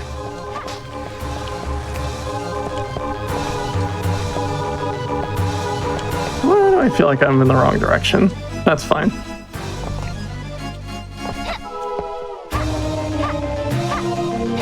See, I told you, everyone. Conception would get it right. He just didn't know he'd get it right. Yeah, you had faith in me when I didn't have faith in me. So... That's appreciated. How much of the Castlevania series have you experienced? Very little. Very little. Oh, really? This is the second game we've had on this show, so I've Amiga in this one. As I mentioned, I played this game for maybe 10 minutes a little bit before. Excellent. I think I tried one of the Game Boy ones as well, and that's it. All right. That's all I've played. I'm not here to judge. There's a lot of cool Castlevania games out there for you to experience for the first time, and that's an exciting prospect. Yeah, we'll take those. Yeah, I mean, I've heard all of the the more like Symphony of the Night and all the more famous ones are just some of like people's favorite games of all time. So there's definitely a lot for me to check out. I have some hot takes and feelings about Castlevania that I will not air out too badly here. I am not here to stir up drama.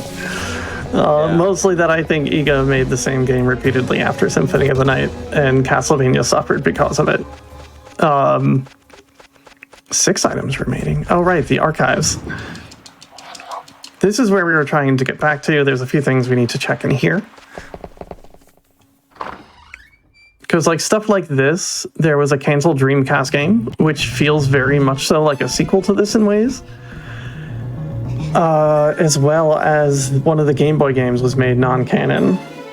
And I feel like Castlevania had a lot of potential to make cool, weird 3D stage-based stuff like this. And instead we got just Metroidvanias repeatedly.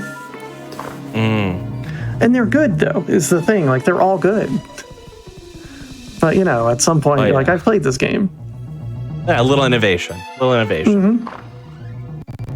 Nothing wrong with, you know, loving what it is, but, you know, wanting some things to change. Welcome to the closet. We have the key into here now. Occasionally, you get this save point as a fast travel point, and you cannot exit this room without the storeroom key.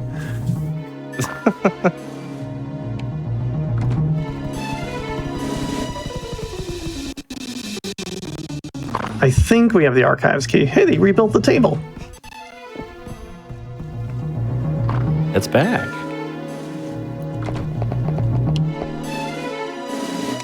We do have the archives key, so we can clear out the rest of this building. And we can see the back half of the gardens. Unfortunately, not a ton in this room. There's some chicken and healing. You know, we haven't seen an ice trap in a while, you know? I feel like we cleared them all. Where am I? Cleared them all out in the beginning. Yeah, you must have. That's what we'll say.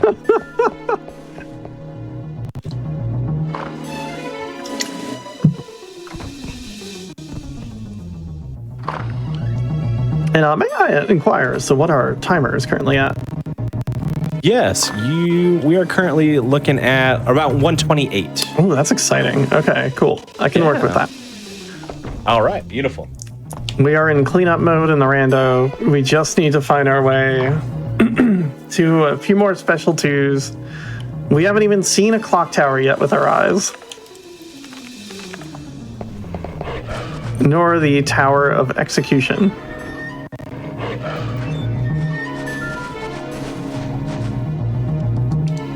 Excuse me, dog. Don't mind me. Pardon us. Sir?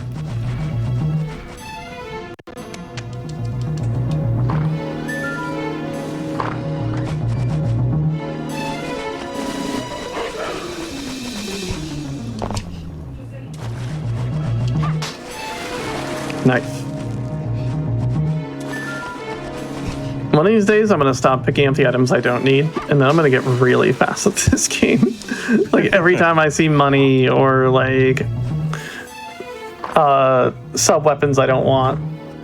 But in the meantime, I'm so obsessed with making the number go down. I don't blame you. I would be the same way. It's kind of just like personal safety to know that I didn't abandon something somewhere just because I just missed the check. But I'm getting to the point where I can trust myself that I did everything. Anyway, have some vampires. This guy, you need to wait for him to approach you before you attack him. Otherwise, he does his fun dance moves. Oh. Come here.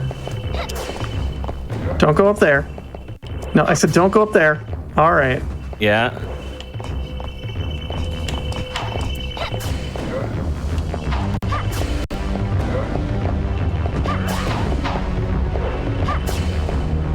Sir?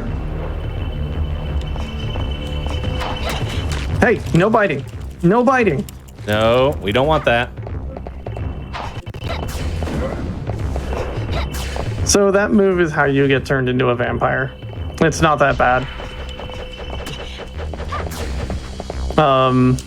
Being a vampire means you lose access to your ranged attack.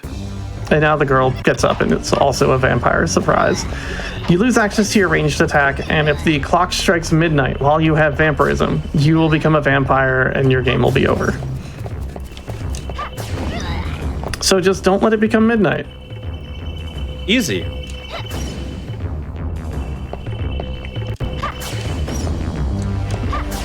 She is now delaying the fight by turning into mist.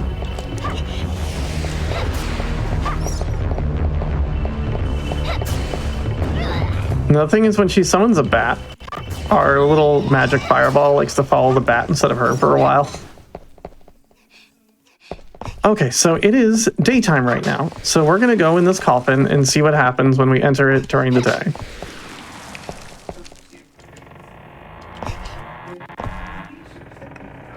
Excuse me? Coffin? We are sent to the clock tower. I'll take it. This is one of the locations we've never been to, and we have all 3 keys. It works out. What a win for us.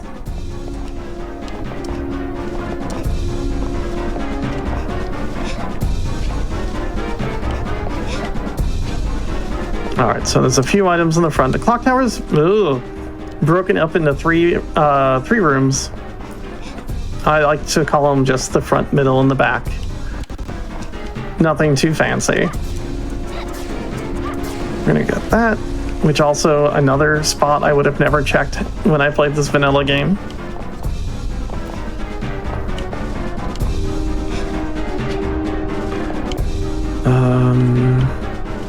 Two torches. I want to say that's where we need to go. I get them mixed up a little bit. Whether you want to be on the left or the right in this place. I swear I've played this game before. And so there's so many rooms and areas in this game. It feels like even on this version that I don't blame you. Confused or turned around or whatever. There are too many clocks. They're not clocks. You're a fool. There are too many torches to open up and check. Yeah.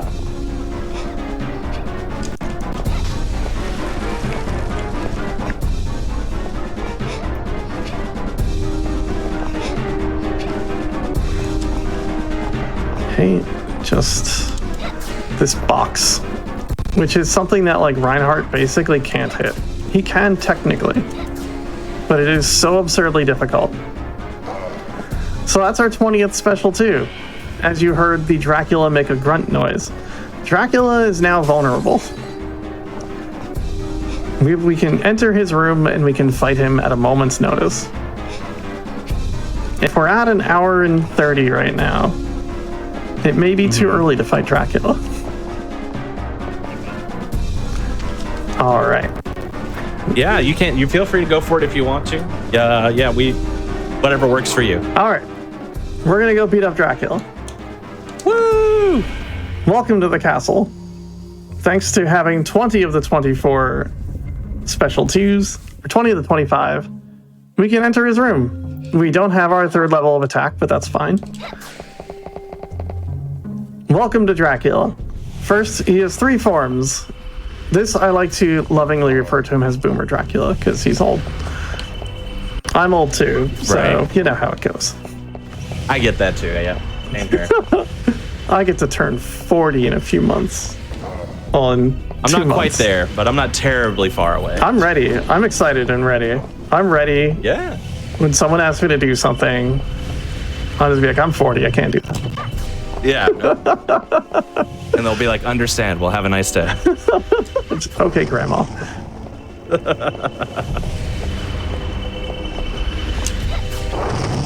So this guy kind of fights a little bit like old Dracula.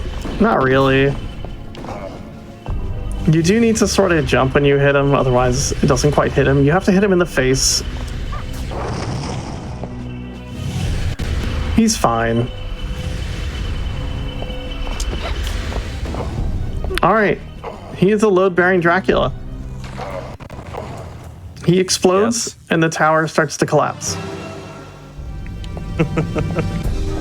We don't want to hit the run button too early at an angle, otherwise you will probably run off the side. And we're just going to run, and we're going to hold the dash button, and something very silly is going to happen due to the dash button being held. She's going so fast, look at her go!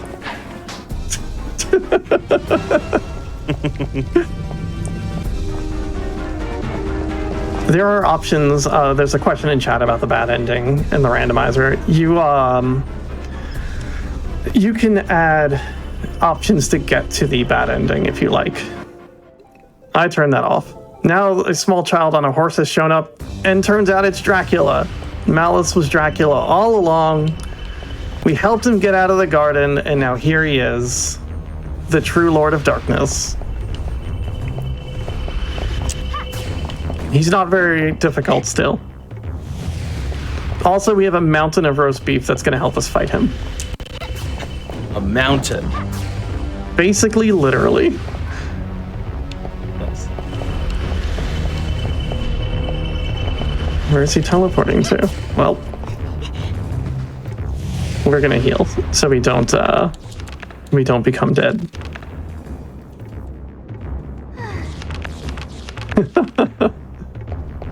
No. Hot Dracula is the third form.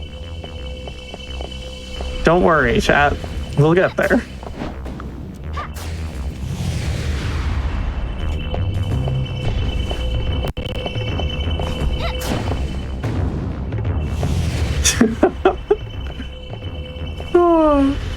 We just chroma key out the pink and put chat back there. Yes. Just chat flying by. The music, though. The music is shuffled. This is not usually his dying music. This is not the end of the game yet. We have one more form of Dracula. All right, time for Dracula's final form. It's a desert. It's a green desert.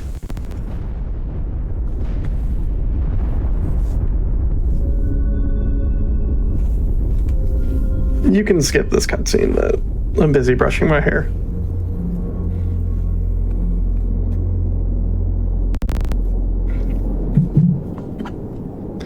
All right, here comes Hot Dracula.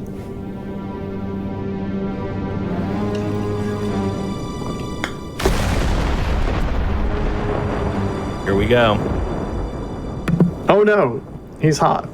This is kind of like Centipede Dragon Dracula. I see it. I see Dracula's true form. All right, we're just gonna fight him. Interesting music to pick. My favorite pastime is trying to beat this form of Dracula without taking a hit. Because depending on RNG, it can go very good or very bad. Time will be coming up when we hit our last hit on this guy. Sounds good. Maybe 2 more? Nope, my shot's gonna go chase something else. It's gonna chase that now.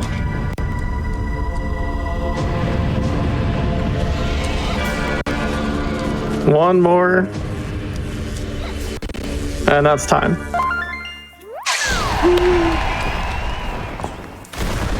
Just under 140, wow. Now he's going to spend like 3 minutes exploding. That's a lot of exploding time for Dracula. Dracula is always dramatic, Really right? showboating. He's so dramatic. Really showboating. Well, hey, I've been Flannel Cat. This has been the Castlevania 64 randomizer. It's one of my favorite video games and one of my favorite randomizers. Something that playing the rando enough made me learn speed tech. The actual speedrun of this video game is run on the PAL version because you can clip into walls a little easier in that version. Maybe like a 50 hertz to 60 hertz thing. But the randomizer runs on the North American 60 hertz game and is a lot of the less little tricks are not possible. But we still get up to some shenanigans just for you, chat. And for me to go faster. Yeah. Oh, the music starts.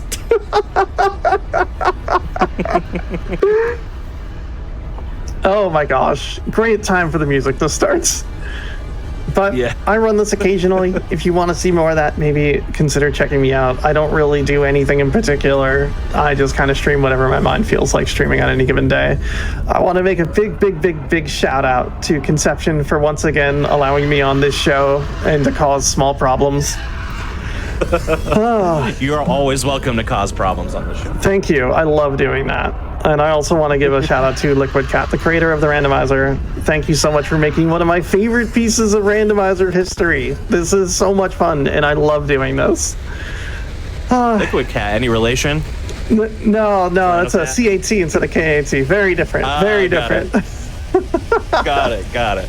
Well, awesome. Well, thank you so much for putting this on. Yeah, this was a blast. I mean, this was just so much fun, and everything on display here is just so nice. And yeah, I agree. This game probably gets flack that it doesn't the level to a level that it doesn't fully deserve. I think it seems pretty fun, but thank you for showcasing this, and thanks to everyone for watching it so far.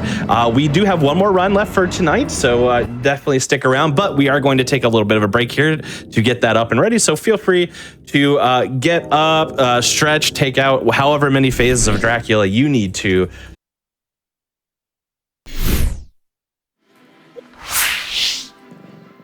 All right, welcome back to Awfully Silly, everyone. If you're just tuning in, we're for the whole month of October, the 2 shows that we're going to do for Awfully Silly, we're going to be focusing on horror and horror adjacent runs for what I hope is an obvious reason. Halloween is coming up, etc. We had an incredible Castlevania randomizer by Final Cat. That is the 64 version. It was glorious. It was beautiful. I had a great time, and we're going to be jumping into our second game of the evening in here in just a moment. But just as a reminder for folks, if you ever miss out on any of our shows or events, we have had a lot going on lately. We were at TwitchCon, we were at PAX West, we had Games Done Hit List over the weekend, we have GDQ coming up this weekend. If you miss any of that, be sure to check out the VODs when they're uploaded later on youtube.com/gamesdonequick. Highly suggest checking it out. Also, before I forget again, I'm just going to interrupt my own announcements to say we have a poll open for this run. I almost forgot again. That will be the costume that we'll be using for our main character. Feel free to vote on that. There's still a few minutes left. Check out the options above in the chat.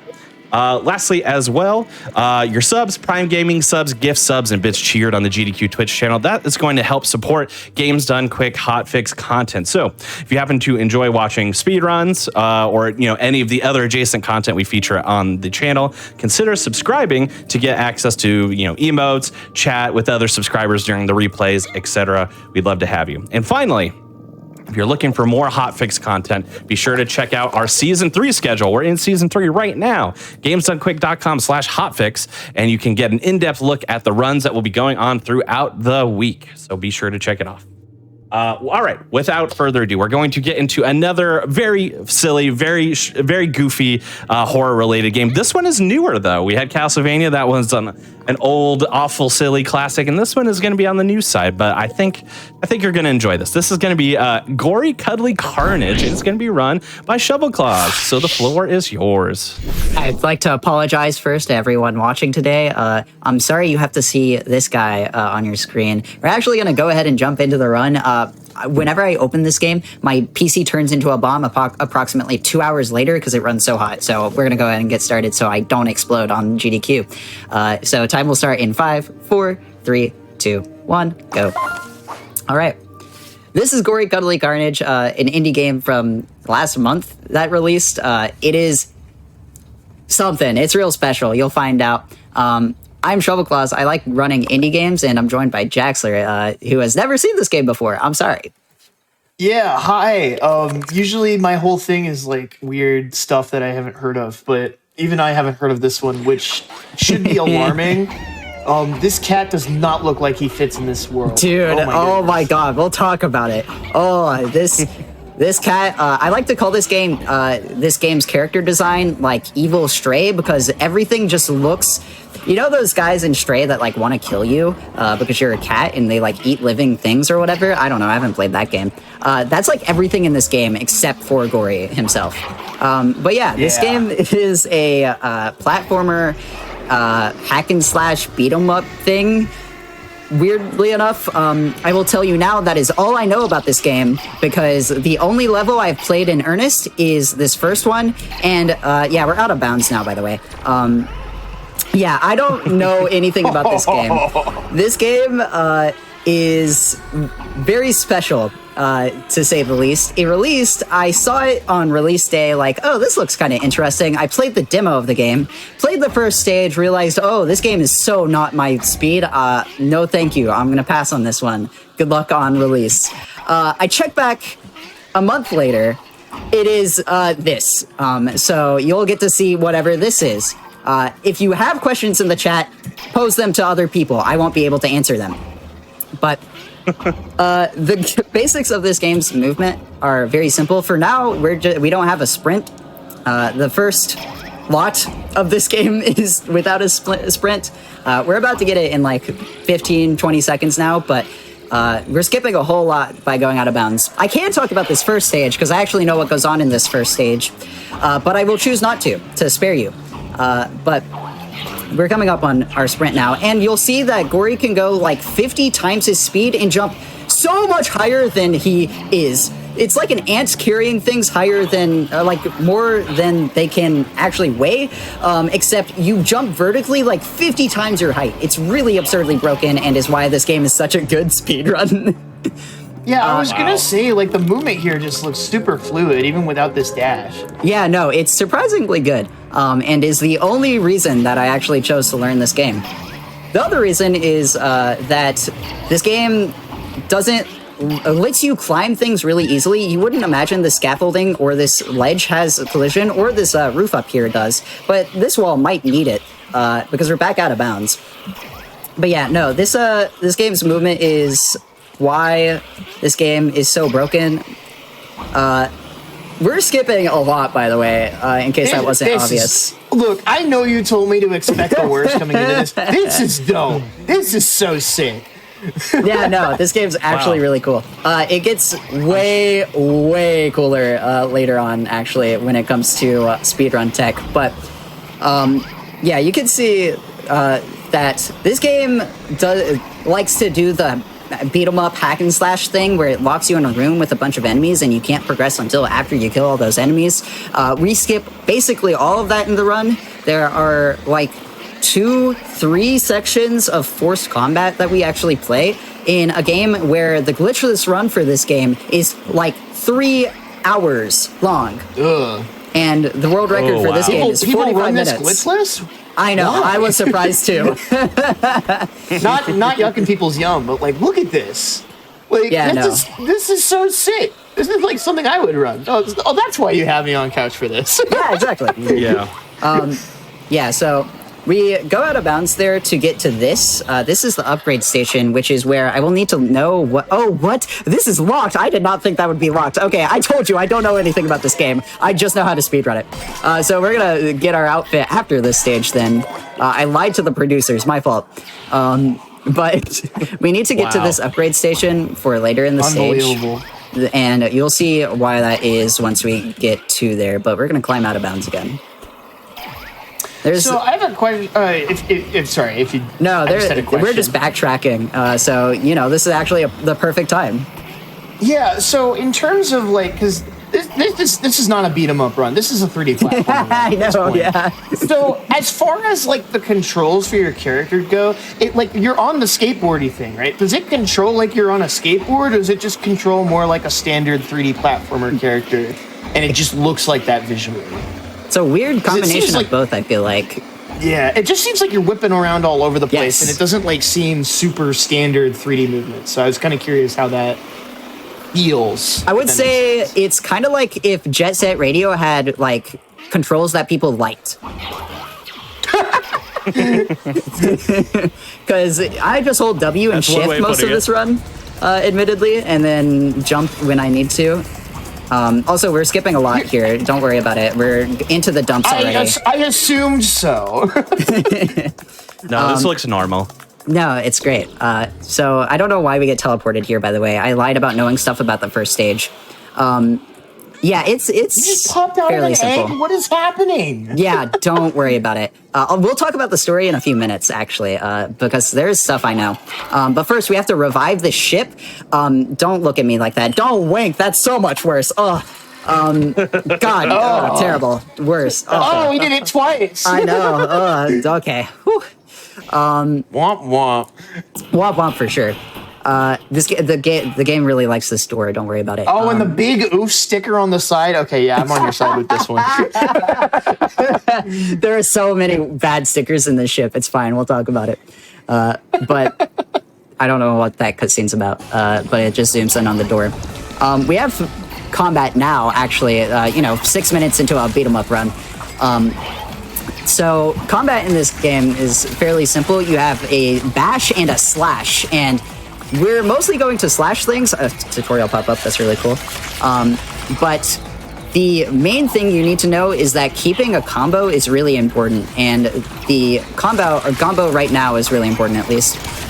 It's in the bottom right there, and you can see that as we kill things, it gets higher, and we need to ride these little grind rails in order to keep our combo going in this game. And that's really important, specifically here and nowhere else, because it's what sets the money pace for the rest of the run. That's right, we have to route money in now. Money. Yeah, no, at least I'm getting paid to play this game. What is a double P rank? I don't want to say it, but it probably is actually. This game is written like a Borderlands game. So it means exactly what I think it means. Yes, it means exactly what you think it means. Oh, great. Oh, and now we've tripled it. Great. Great. What the hell? I'm blaming you, Jaxler. That's actually really bad. I just told you get those letters off the screen. Okay, that's fair, actually. That is actually pretty bad, but we'll see if we can get money going in. Oh, you needed that for money. I thought it was like a DPS. Yeah, I see. Yep. No, this is a timed section. We can't actually progress here. It's an auto-scroller all along. But if you kill things fast and without dropping your combo, you'll get more money, and that money is used in upgrades later. We saw the upgrade station earlier, and that we needed to go there because we don't have the bash attack that we get here, and we need the bash in order to progress. What is this progress at?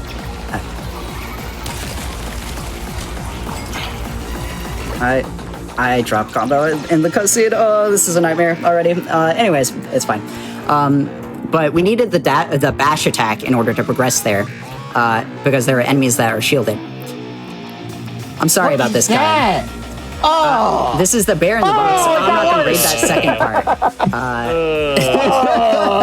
All of the bosses in this game are designed like this guy. Again, I apologize, but it is October. This isn't scary to me. This is just disturbing. This isn't scary. It just sucks. Okay. It's just nice. unfortunate. He can't choose the way he looks, Jaxler. Be nice. Why would I do that? Okay, that's fair. This boss is really simple. We love bomb him, and then we attack his hands, and then him. And I don't know. There's not much else to it. So we can't. Unfortunately, we can't one cycle him because we don't have any attack upgrades, which is why the money was important. And then we lost the money. So not the biggest deal in the world, but we are kind of just stuck slashing at him until. It gets so much worse when he opens the box, too. It's awful. Yeah. It's just like the realistic contrast of this art style versus like the comic book aesthetic of the rest of the game. It's just like it's so bizarre. But it's real weird. I'm attached. I'm locked in. That's the problem. No, this game plays really well. I wish I could change every asset in this game to look good. But or at least look like a Nintendo game or something. Suck. But it's fine. I don't know why the hands have eyes, but again, I'm not gonna worry about anything here. I'm just gonna play the game from Ocarina of Time, it's a Nintendo game after all. Cool. Yeah.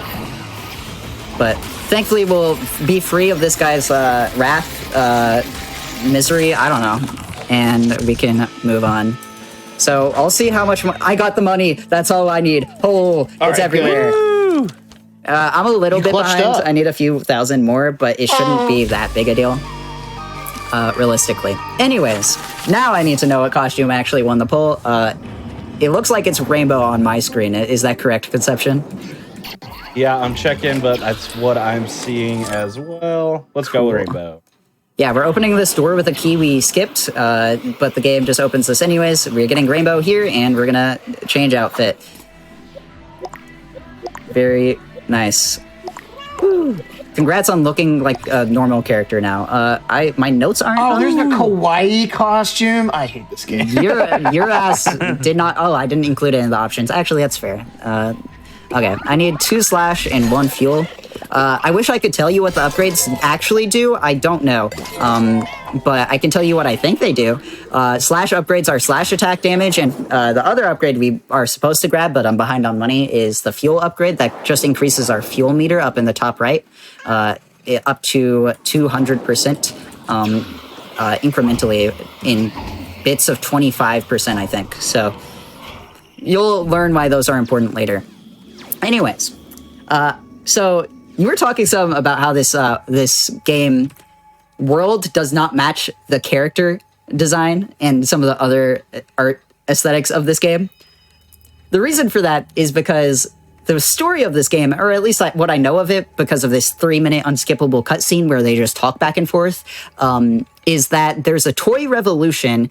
The bear in the box that we fought in that stage is the pseudo leader of that revolution, and so just humans have been murdered en masse by toys, apparently, and somehow a cat will save it all with a big laser pointer. That's not a joke. That's the actual thing we're getting in this game in order to save the people from the toy revolution. That's what I know of it. I'm sure there's more. I have no I don't want to learn. questions. I have no questions. But yeah, this is a great way to start a run, sitting here listening to them talk back and forth. You also notice I have the dialogue muted. It's because you can see here, Frank is not very nice. Everyone in the game talks like this, by the way. It's all just curses constantly. When I said this game is written like a Borderlands game, I was not kidding. You'll hear one voice line in this run, and it's because it's a really funny voice line later on in the game. So you got to stick around. I know you don't want to watch this, but you have to. But, oh, cool, I got the fast spawn. Anyways, we just started this stage. We're gonna go out of bounds now. I'll be saying that quite a lot in this game, but we have to climb up here in order to get one resource, and that's from this arcade machine. Something, my life is like a video game. Gotta collect a rocket launcher to beat the stage. No! No! Everybody disliked that. Fallout New Vegas negative karma sound effect.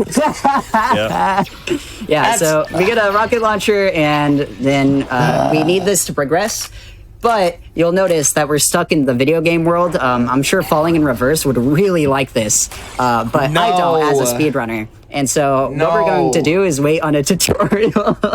Why are we platforming this?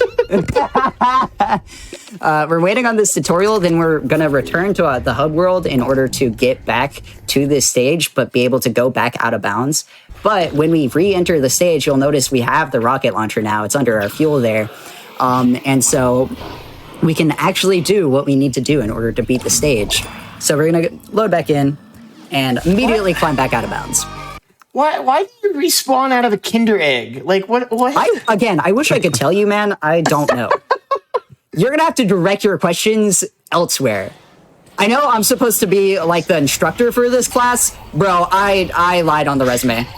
Well, in that case, I'll direct you to a question that somebody else brought up in the chat. So what made you want to run this game? Like, let me get out of bounds first, and then I'll answer that in a minute. So we're gonna get out of bounds, launch ourselves off this roof, and then my life is like a video game. If I had a nickel for every time I was in a video game, I'd have 2 nickels, and that's all the nickels I'd have for the rest of this run.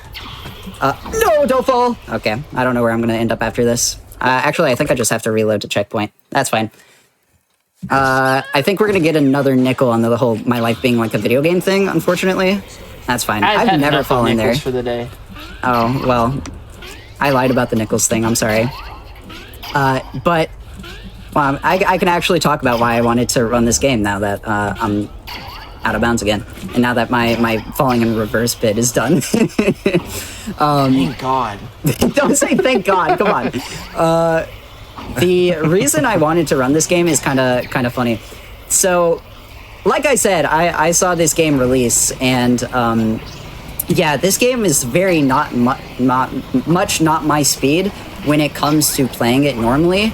It is very kind of linear, and you get forced into sequences a lot, and it's really boring.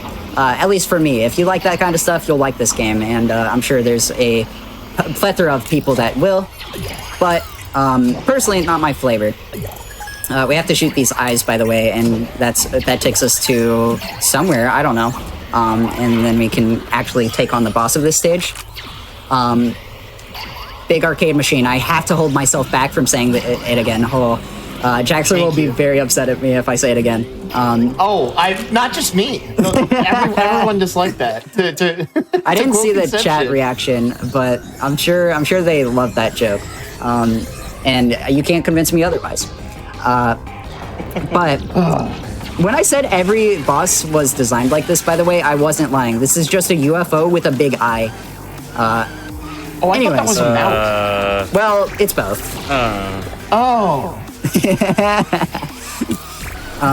Conception, are you having as much fun as I'm having right now? It's okay to say no. My face is like permanently in this like crunched up position. Oh, like this game's just giving you the stank face? Yeah. Yeah. That's a mood. Yeah, this game is crusty. It's a certain taste. It's a certain taste, that's for sure. The taste is metal. It is just metal. Oh, from all those nickels. Oh, yeah. I won't describe the things I did as a kid to... dude, I'm telling you, 25 cents hates to see me coming up when I'm 5 years old. It's a hell of a sentence. It's one of them. Literally, none of those words are in the Bible. Okay. Anyways, to continue the story of why I actually picked up this game as a speedrun. So there's another speedrunner that some of you might know. His name is Blood Thunder, and he got sponsored to play this game on stream. That is not a joke. They sponsored him. So I was on Twitter one day, unfortunately, and I scrolled down to a clip of Blood Thunder playing this game, and he posted him getting out of bounds. And I was like, oh, dude, I remember this game releasing. Is this like a good run now? Like, BT got out of bounds on his first playthrough. Surely there's more of this.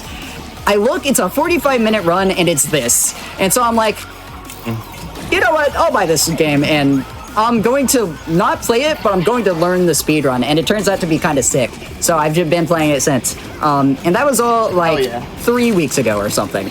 There are some games out there that are just way more fun to speedrun than they are to play through casually. This is definitely one of them. One of those for me is SpongeBob's Truth or Square, which I've been running since, the dawn of time. I was going to say, this game reminds me of Truth or Square in some ways, because that game is, I love this that reminds game to death, you of SpongeBob? Yeah, well, no, just that game specifically. Truth or Square is an aggressively okay game. It's aggressively fine, and it has all these moments where it stops you and makes you fight enemies. Yeah. But then there's all this. As a speedrun, it's hilarious because you just get out of bounds and do all this crazy glitch tech, and it's this feels like that. It is, but it definitely is. But without SpongeBob and with Schmovement. Are you saying SpongeBob can't schmoof? That's kind of mean, actually, but probably correct. Well, yeah, he can't boogie down, I suppose. Something frame perfect tricks, something?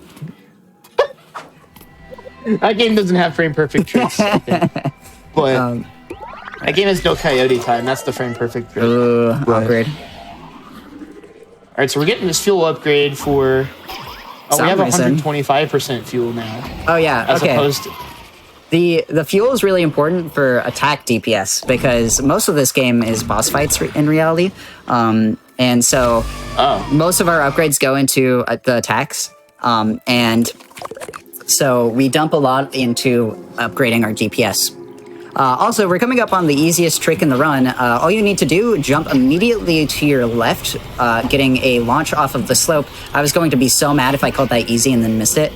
And then land on that building, and then just dash out into the middle of nowhere, go through that building, the one building that doesn't have collision in this run, and then you'll fall down to a respawn point that takes you here. And I don't know where this is in the stage. Again, I haven't played this game casually. I just know what I need to speedrun. But I think it saves time. I think it's way later in this stage, probably. Why is this cat so sick with it with the flip tricks? He kind of gets it, but I will say the hoverboard is like a sentient being, and so I think it might be the hoverboard and not the cat. Not to discount Gori, I'm sure he can do tricks on it, but like, come on, I apologize to anyone watching the stream. There is so much inside baseball going on right There's now. There's so much inside baseball. It's sometimes everywhere. when you have games like this, that's what you have to do to cope. But it's just like cope is insane. I don't think it's that bad. I can play it. You can watch it. Come on. Oh well, watching it is a way of putting it. Okay. I'm observing it. I'm studying it. You're studying it. We're in the lab right now. A Gori academic. I see. Oh, so we're about to do something Don't tempt me to run sick. this game. I will bop you. Second place, bro. Out of 2. Relax. That's never stopped me. Anyways, there's a hole in this Don't wall. threaten me with a good time. Oh, yeah. Okay. Can I just Did they just forget about the... Yeah, oh, this is one of those games where they just forget. There's like, oh, yeah, the players can go that way. What is this? So we kind of just like hover up on nothing. I'm not really sure why that works. And then we're out of bounds, which is probably good because this upcoming section, again, like I said, I don't really know anything about this game, but I can't imagine that you come up to a section where you need 4 keys and it's like fun, you know? So, you know, you can imagine what we're skipping down here. I'll imagine alongside with you and have nightmares about it. So thank God all the there's ceilings are solid. Thank God. Yeah. And then we come here, and this is the one scary part in this stage. Well, there are 2 scary parts of this stage, and this is one of them. The other one comes like 20 seconds later. But we have to land here and then hit through the floor a reload checkpoint, or a checkpoint trigger. And then if we go back to our checkpoint, I missed it. That's awesome. I've never missed that before like that. I was in the position I thought I needed to be. Rad. Oh, well. Yeah, I actually don't know why that failed. Interesting. I'm not going to look into it because I don't care that much, but, like, I am upset. So here's a question I have. You have this sprint mechanic, but you also have the ability to like air dash. Yeah. Is there a reason why you're not air dashing and just relying on the sprinting? I would assume that the air dash is faster, but is that The air not dash case? is faster. I am air dashing. Oh, you are. You're I'm just dumb. Yeah, I'm just dumb. Okay, fair enough. You know what? I guess that's just the effect this game has on me. It's okay. It's altering my perception of reality. Yeah, you only get 1 air dash, and so you'll see when I'm on like straightaways, I dash, but most of the time you're just saving it for another use where it's like more helpful. I see. Like if I'm in the air here, I won't use it because it like doesn't matter. Like, well, it mattered because I hit the sign, but you know, a lot of the times it's just like, oh, there are other things I need to do, or I need to save it for something more important. Okay, let's make sure we're hitting the actual checkpoint trigger. That if this doesn't work, I will refund this game. Okay, it worked. Cool.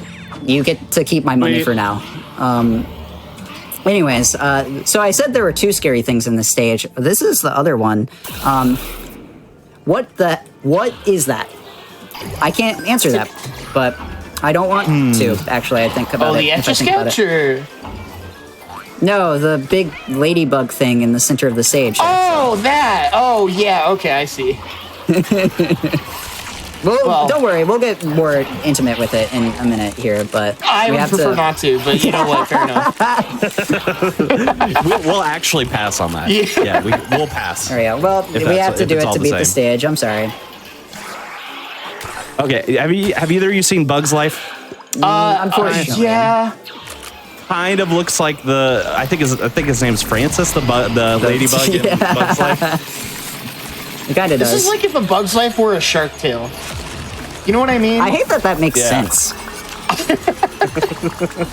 But yeah, I don't know why it spawns a force field. But like, you know, I'm sure it's fine. See, my thing is the game doesn't even look like gory. It just feels like the things curse-plode. Things do kind of curse-plode. I mean, I don't mind that things are curse-ploding, but it just like it feels like I'm getting a little robbed, you know? And it's just okay. I'm the one who bought the game. Yeah, no, I'm also getting robbed by the fact that you keep falling in the death pit of doom. But okay, maybe relax. That's just the strat. Be nice. It is not the strat. Let me skill issue on GDQ and not get roasted, please. I mean, you invited me here. This is technically your This fault. was supposed to be the Jaxler roast session, not me. What do you mean? We were having so much fun in setup, like, oh, Jaxler, oh, dude.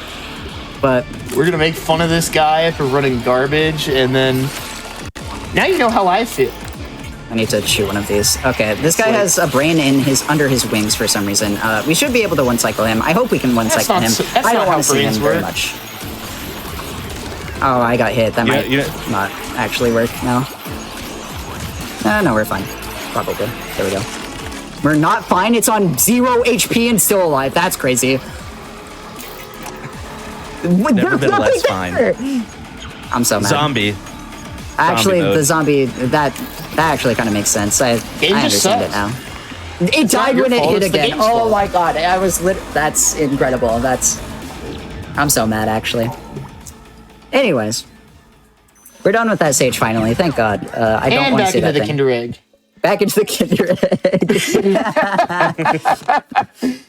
This is just a meme game that keeps on giving. You gotta love it. No, it's. I don't know if I'd say it's great, but it's funny enough, I guess. Oh yeah, this is You can stop the sentence there. Yeah. It's okay. this is just Yep. yeah. Yeah, for sure. What do I Yeah. upgrade here? We're definitely just here. one slash. Do I have money for fuel? I don't. How much? I'm 500 low. Oh my god. Does anyone want to like donate 500 bits to get me money? Please. I can't believe Yeah. Gori Cuddly Carnage has Twitch chat integration. That's crazy. Dude, wait, someone needs to make that. I would not that anyone could use it. I mean- I'm the only one who plays this game, but like Nobody needs to make it. Someone could make it, but they don't need to make it. also you'll notice we could- go through 2 loading screens every time we load into a stage. It's because the second animation of loading into a stage whenever you reload checkpoint is faster than watching the entire animation for entering the first time. Just in case you were curious. I mean, I wasn't, but I appreciate the details. Okay. Be nice. Alright. This is my arch nemesis Skip here.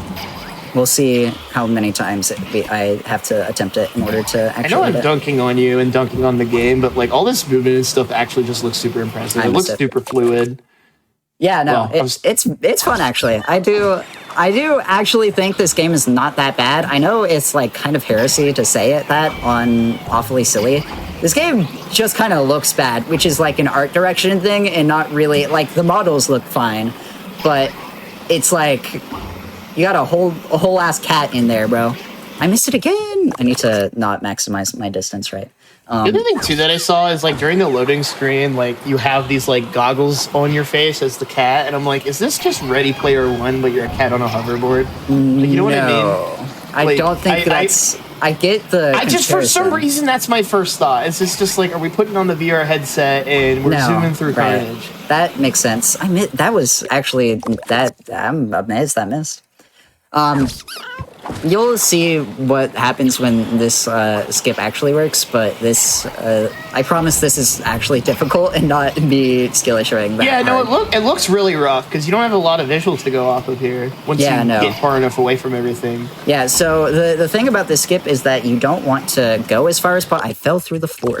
You don't want to go as far as Lovely. possible, and if you go too far, you land on that little, like, that floor at the bottom of where we're trying to get to. You don't even know where we're trying to get to, but that's okay. You'll find out soon enough. But the trick to it is, like, you have to, like... Okay, I forgot to jump. You have to actually not... like go all the way, you know. You don't want to send it entirely. You want to like lose some distance, and it's really hard to tell that when you have 2 buildings to use as a visual cue. And then when you miss it, you just have to reload checkpoint. So we sit through like 5 minutes of loading screens alone.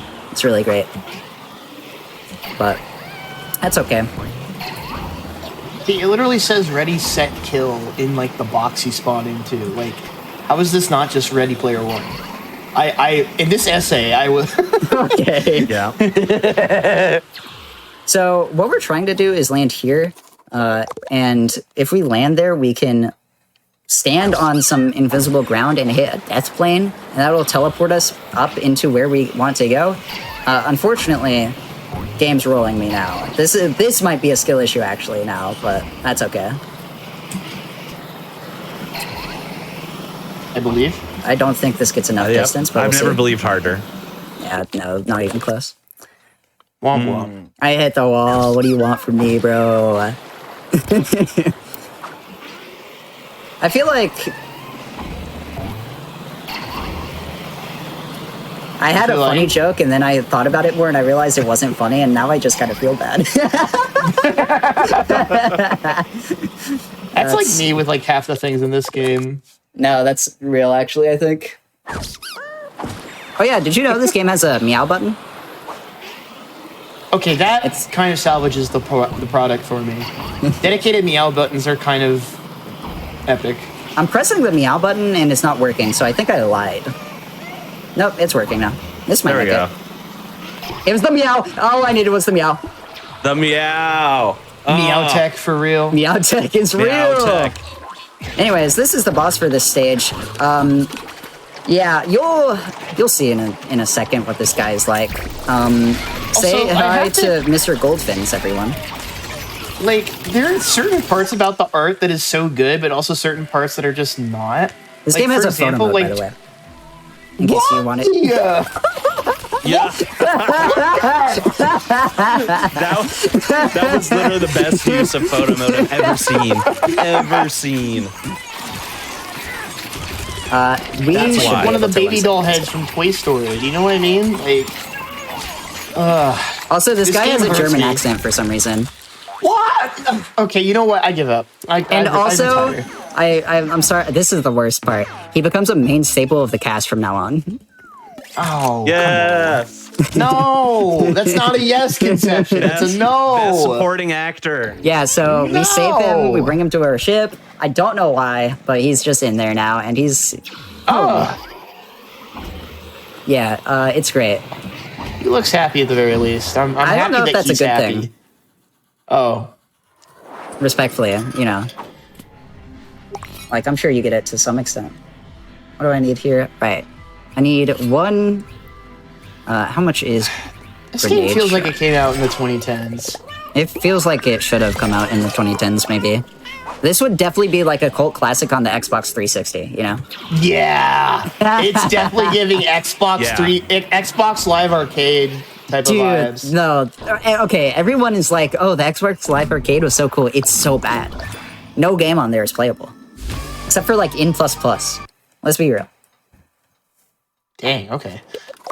I'm just Yeah, speaking what do you facts, dude. Chat can weigh in on it. I know I'm right.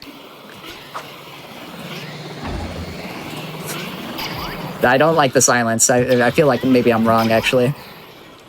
Oh, it's because we pulled you for bad Oh, takes. okay. I see. You've been taken off the air, buddy. It's over. Actually, it's you know all what? over. I kind of understand it after showing you this. Anyways, we're out of bounds now. There's just a hole there. Don't fall. I'm so mad. I don't know how I fell. That's okay. I just slipped, I guess. Battle Block Theater? Don't Battle Block Theater me when I say Xbox Live Arcade didn't have any good games. That's barely an Xbox Live Arcade game. Okay, Casual Crashers is a correct answer, actually. I think you're just a hater. You're figuring was this out Meat now? Boy? Was Meat Boy an Xbox Live Arcade game? It probably was. Great question. I don't know, man. I was it was. born in 2003. The Xbox 360. Here, someone tweeted was Shredberg. Like Hell no. I was after like when I was 6 years old, bro. I don't know anything about that console. Okay, so your take makes more sense now. Anyways, out of bounds. We're gonna die and then climb onto these buildings that have collision for some reason. I really don't know why, but that's okay because we can use it to our advantage. And then This run's so sick, but if it just like focused on the platforming, like just imagine like some of the cool stuff you'd get with it. hey, You know? look, I know we fought a lot of bosses. There is one boss fight you can skip. I'm not going to tell you when it is, but there is a boss fight skip. So, you know, Hell yeah. this run gets saved. Again, I'm not sure. I'm not going to tell you when, Like, look at this movement. It's so sick. but it And does it's happen. like, and it's like attached to whatever this is, and it's like. I'm utterly shocked that Jaxler likes the movement in this game, considering that. But aside from me, you're probably the second most person appearances on Congrats. the show. Probably, Yeah. second most person on the show. Minor A game mistake. doesn't have to be good for it to cook. You know, it's like Stuart Little 2 is dog water, but it cooks Be nice. a little bit. I like that cook. movie. It does It cook. simmers. It simmers. Is there a second Stuart Little 2? Okay, that was a dumb sentence. So. There's a Stuart Little Don't laugh at 3. me. I'm There's so Stuart mad. Little 3. Big You guys Photo are distracting Adventure me. for the I'm getting PS2. destroyed in the game right now, and it's all your fault. Stuart Little 2 in theaters I'm so in mad. 2025. I'm leaving forever. This is the last time. Who do you think would win in a fight, Gori or Stuart Little? Gori clears, bro. He has a hoverboard that can, like, cut him into pieces. Have you seen Stuart's convertible though? I was gonna say he has a biplane too. He can just fly away and just like. He needs I to don't know. buy a plane ticket to America where he's not British. I don't know. Is he British anymore? Or he's attending the premiere of Stuart Little 2 too. Sick, what are you talking about? Okay, I'm getting cooked. I'm so mad. Don't quote that, Richard. I'm so upset. Can we go back to roasting Jaxler like we were in setup? That was fun. You run Stuart too, Lamau. I run Stuart 3 as well. It gets even worse the more you do. Okay. Super Stuart Gabs Gori.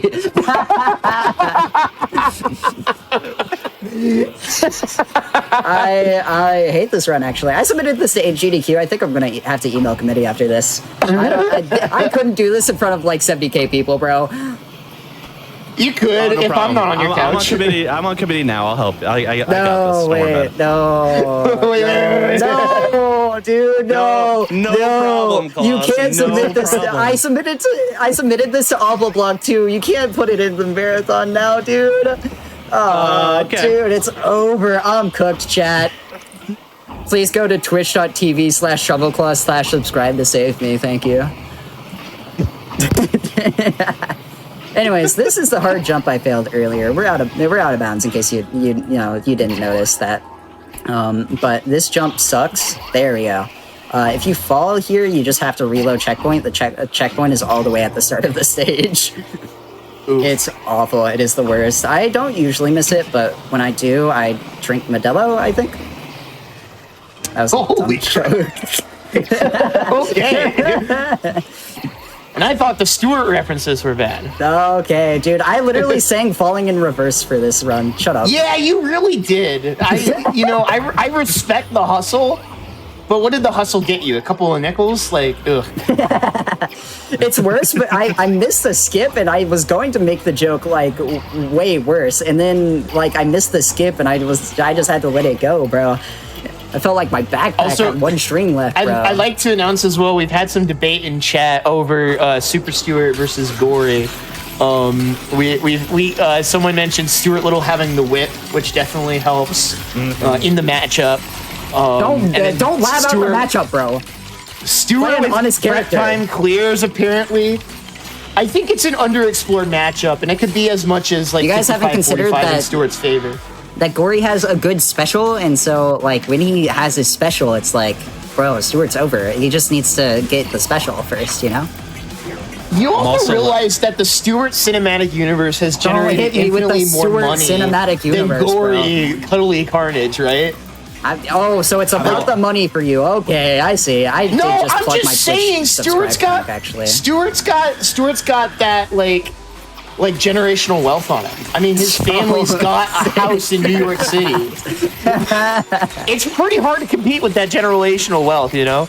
We've gone off the rails. This boss completely. is so easy to one cycle that it doesn't take any effort, but, you know, Yeah, it's okay. I'm just riffing so that I don't have to look at the bosses. No, I understand. I don't know There's a why lot this of game... brain imagery. I was Like, about there's to a lot of say brains. that, is that, like, I don't get it. I don't know what's up with the brains, but, you know, it's okay. Yeah. Look, this game needs some visual identity. It chose one. I think it chose incorrectly. Yeah, you're right. There's definitely nothing else on planet Earth that looks like it. Like, that, Maybe that's for the best, and this is why Okay, I see. Gori is the cause of all the problems in our current society. I see. In the world, yeah. Who let Gori cook? Who let Gori walk out the house with that outfit? Jesse, Oh, I guess it was Chad. Jesse, we need to stop Gori. Yeah, it was chat. All right. We're getting into the worst level in the game, but not for any. There's one specific reason. It comes later in the. Oh, do you actually have to fight enemies? No, that's. I mean, it'd be better if. Well, I guess you do kind of have to fight enemies, but that's fine. Free fun. Did you just make a Sonic joke on my couch, bro? I did. I'm sorry. What the hell? Anyways, this is why this skip sucks. It feels like I don't know if you guys can hear the music. Every time I fail it and there's clown music going on in the background, I just feel like I'm in a GDQ cringe compilation. My life sucks. Oh my god, let me up, please. It's okay. Gori just won't give you uppies. That's tough. I want to give a shout out to Limey, who said, "Don't run that joke on GDQ," and I ran it anyways. Thanks, Limey. My god. Do you have a writer's room? Yes, Is that what I'm hearing? It's a podcast that I can't name on stream. A writer's room. Again, inside baseball, folks. So what I'm gathering is that this is just the melee of speedrun. Don't say that, bro. I'm upset, actually. I'm already upset. You're making it real. Look, that was a good joke. That was not respectful. The real ones know what that is. This is the like unfinished melee hack where like there are 2 players because no one there. I think this game has 7 runners. This is the brawl minus of speedrunning. Brawl minus is insane. Should have taken my advice. I'm mad. Limey's roasting me in chat. All right, I'm going to shut up and stop riffing so you can hit the skit. You've been stuck here for a little bit.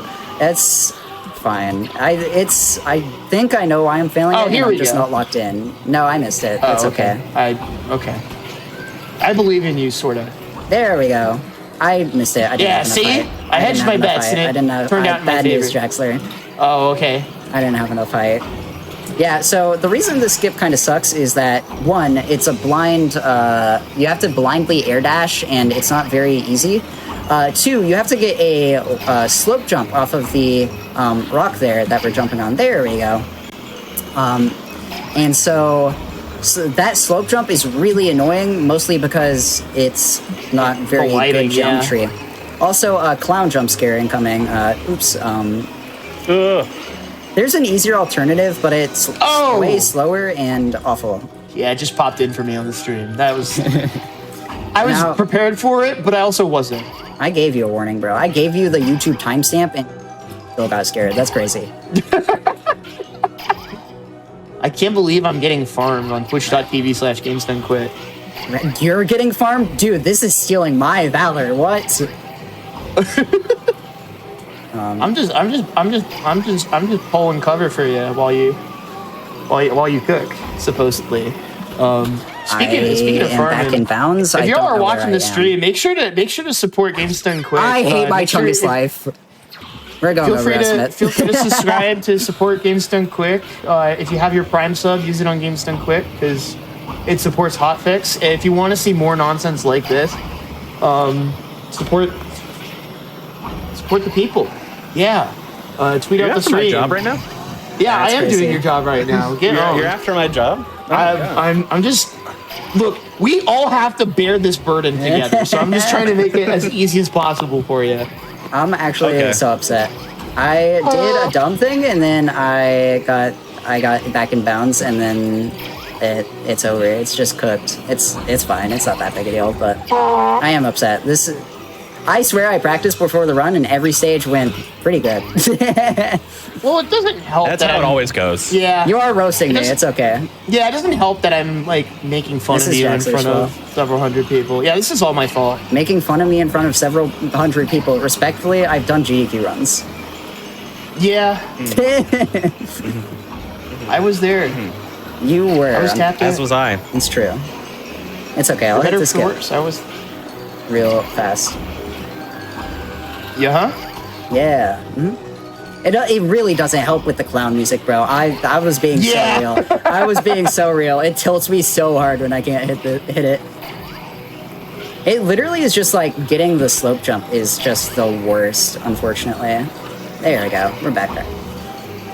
Yeah, no, the slope jump is just actually as bad as it seems. It just looks so hard to see. Yeah, so it's like, for as much as I'm clowning on you, pun intended, it's like... Don't say that right now. I'm in a vulnerable spot. It's like one of those things where it's like people expect like bad games, like, or like weird games to be like easier speedruns. No. But like that's not the case. Not like, at all. Never No, the it case.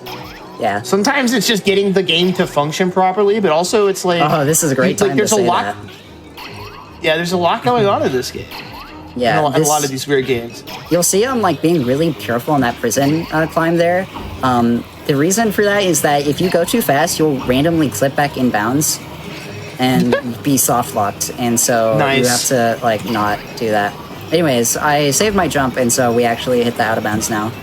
Now I just have to be kind of careful and jump straight into the lava here. And this is the part that actually makes this stage awful. You'll see we're in a cage right now. We're gonna leave this cage in about a minute and 30 seconds.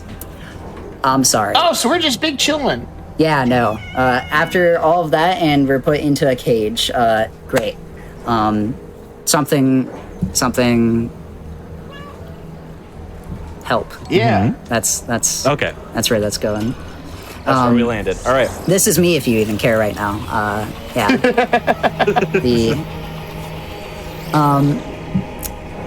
That's a face. Yeah. Also, if you listen closely, you'll hear that we're getting called by this key. All of them do that. It's awful. I don't run this game with audio very often, but when I do, I hate it so much. And it's because of these guys. They're so close to where we actually are in the stages that it's like you can hear them everywhere. The voices are real, and they can hurt you, actually. I also just love the fish popping up in the bottom left corner calling you about your extended warranty on your like Honda Civic. It's insane. Oh yeah, like I said, Fish becomes a main character of the cast, and he's what's going to help us actually get out of this circumstance. You'll see that in this is such a long shot too, but that wallet icon, I know it's supposed to look like a fish, but it reminds me of like the Nick Gas like blimp that they would have as the logo for that channel. Yeah, Does anyone know what I'm talking about? Did I just say myself? I know Claus doesn't because Claus is small. Relax. But okay, this is the best interaction in the game. We're getting saved right now by the helmet. I'll let this play out. Golfing saves today. Helmut, my creation. Save my friend and the skateboard. Goldfish, I had no expectations of you, and I'm still disappointed. Helmut, no! that's my favorite interaction in the entire game. Anyways, we're going in the hole that's made for me, and we're out of bounds again. Yay! And now we can just hover on the goo. No damage. I don't know why that doesn't give you the damage, like make you take damage. It's really weird. Anyways, I'm gonna do a strat that I found the other day that I haven't shown off.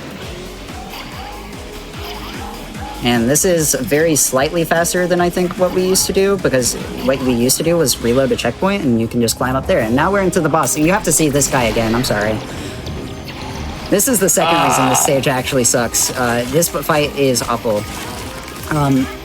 So this guy you just damage with the rocket launcher, and that's kind of it. You just have to clear the enemy waves and then damage him, and it's really, really fun. Smile. Can you hear the sarcasm in my voice? Nope. No sarcasm here. But yeah, this stage, thankfully, is pretty simple. I just need to actually get more fuel between things. Oh wait, no, it refuels me after every time I hit him. I forgot. Yeah, I don't know why we decapitate him like this, but this game has a photo mode, by the way, in case you're... Stop it! Awful. Get some help. I love causing problems on purpose. You've been causing problems by accident, too. Okay, that's so mean. That's so mean when this level went as bad as it did. It's all good. We're having fun. Well, I'm kind of having fun. Are But you? You sure yeah. sound like it, man. I'm gonna ask, actually, Conception, where does this sit in the pantheon of like awfully silly games? Because this has to be one of the more, As in like a unique- worst of the worst kind of deal, or I don't know. How do you wrap your head around this? Because like this is just me coding. You are the Like, expert I would here. run this, but it's like. Like, does it get much worse than this? Camera Is there angle like, sucks. is there weirder? So Is that's the there, question. Yeah. is there more there's- burst? Like, It's just flavors. It's like walking into a Baskin Robbins, and this is one of the Don't 27 compare flavors, Gori right? to Baskin Robbins, bro. Oh my god. No, one of the flavors. One of the flavors. okay, Yeah. well, in that case, what flavor are we feeling here? Pig's blood. Yeah, I was gonna say Just like, blood orange and self-hatred. So No, this is something that like Self-hatred. show up on a YouTube series, bro. Like, we tried the worst ice creams in America. that's just yeah.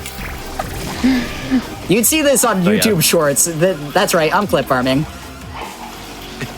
Yeah, you can see this. This game has a photo mode, by the way, in case you. stop it. I was gonna say it's just gonna be one of these horrid faces that we've captured.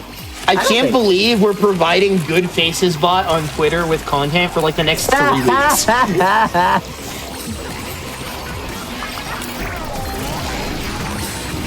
All right, we're done with this boss fight. Thankfully, we just have to hit some buttons, and then we actually don't get to see him die, which is probably for the best. We just skip some cutscenes and then move on.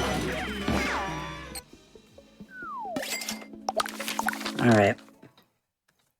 I like that they make at least the loading screen version of him really cute, because then that like wipes my memory a little bit. Oh, there's only one level to choose from here. I wonder where we're going. This was clearly the right time to join. No, it was not. This is... What are Sorry, you doing random here? chatter, not to attack you. This is the only good character in the game, by the way. This game has a photo mode, by the way. Okay, That's a good use. That's a good bit. use. Anyways, I need this after this run. But A guide to inner peace. yeah. Anyways, let's climb. I could have done this immediately, but I wanted to do the bit. But I think we all needed that. someone palette raided cleanser. into this? Are you? Oh, I'm so sorry. Anyways, thank you for the Ugh, raid. good face. Another good face. Yeah, get out of here. Anyways, this level also kind of sucks. I'm sure we skipped like a lot of the level. I can't tell you again. I'm sorry, but the gist of it is we just do like one out of bounds, and then it's the boss fight, and then like the boss fight sucks. So Oh, great. this is actually probably my least favorite level, but like for real, the other one was a bit of a meme because at least they're interesting. Let me up, please. Thank you. Out of bounds in the other level. This is one trick, which is here. You just climb up here, and then there's a little hole here that you fall through, and then go on over here. Blindly navigate to It's another the hole boss made for arena you. that I missed. Don't say that.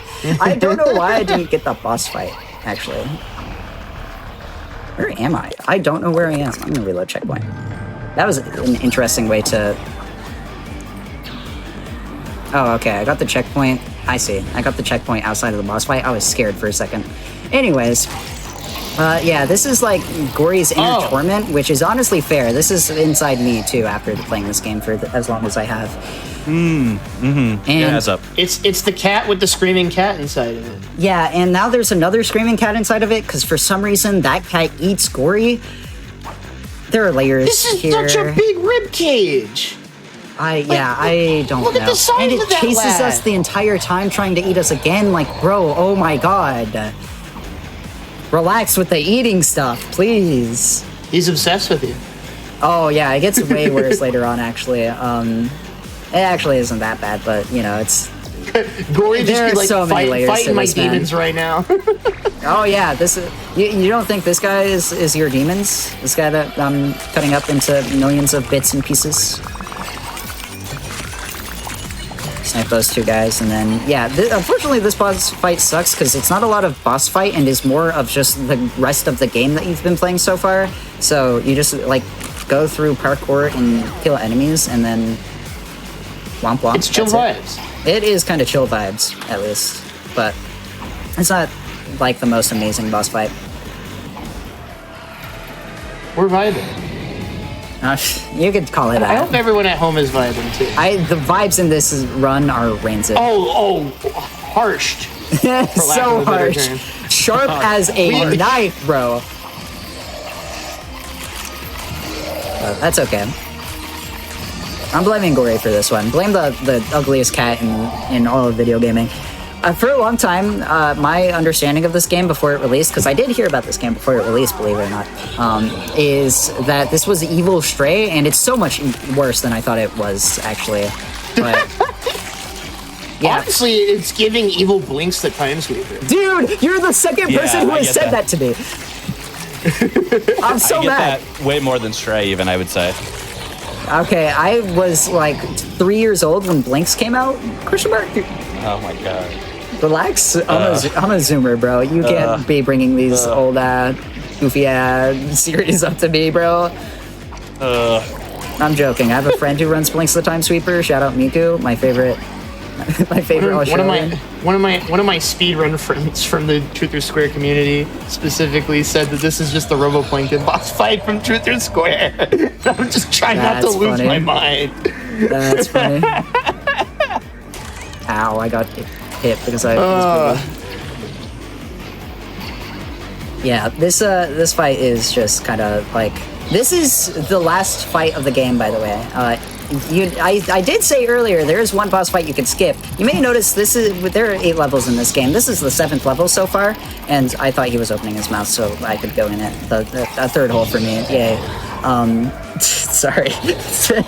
Anyways.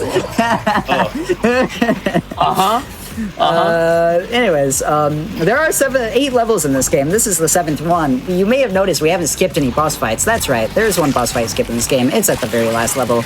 The last level is 3 minutes long. 2 minutes if you're good, which, sometimes I am. And the one time that they don't enclose an arena around a boss fight and give the boss fight the end level trigger is the time where we can actually skip the boss fight. So, thanks, game. But we'll get there when we get there. We have maybe 2 minutes left of this fight. We'll see. Kill a seahorse that's for some reason not a unicorn, like unlike every other enemy in this game. I really don't understand the enemy designs in this game because a lot of them are unicorns and then some of them aren't, and then it's a whole thing, bro. Like, I don't know why these goo things exist. This is like classic 2000s gross out humor. It really is. Whoa. No shot. Okay, that's really dumb. I thought the wall was gonna go down, and so I tried to risk it, and then I got owned, so we're gonna have to do some parkour again, but that's okay. That's not the biggest time loss in the world, because it's just we're just throwing for content.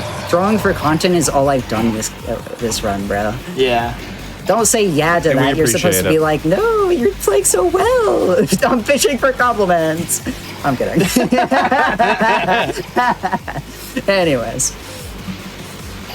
We're so back, as they say.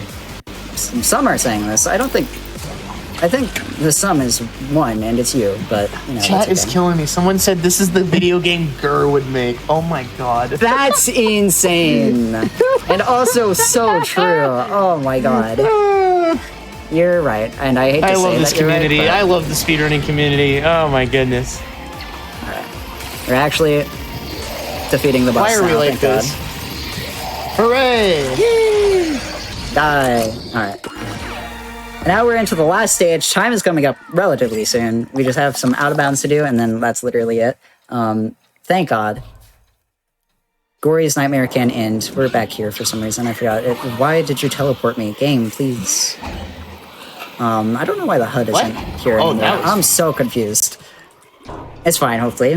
We'll see. We've broken it. The game is rebelling against us for talking smack. So true.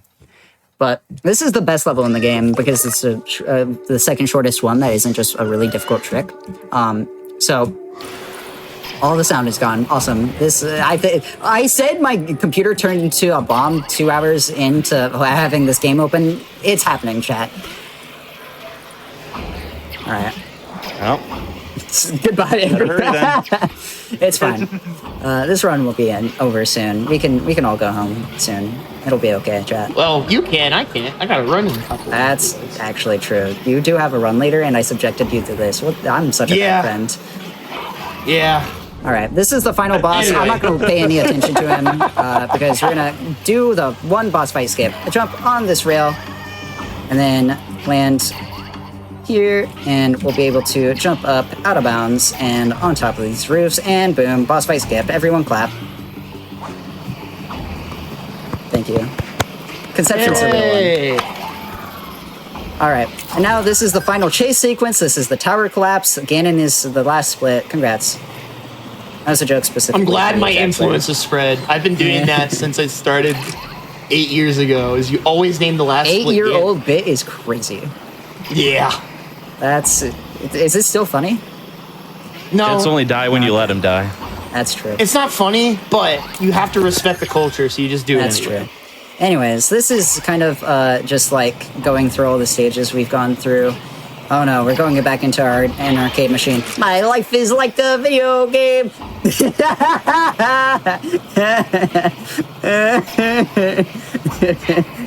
I have to do the throwback. Wait. No, you don't. I you do. didn't have to do any I of this. really do.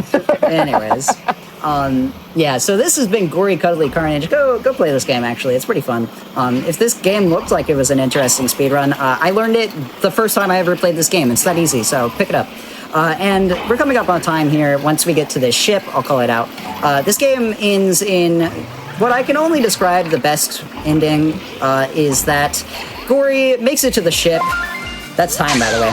And he's outrunning this big explosion, and everyone dies.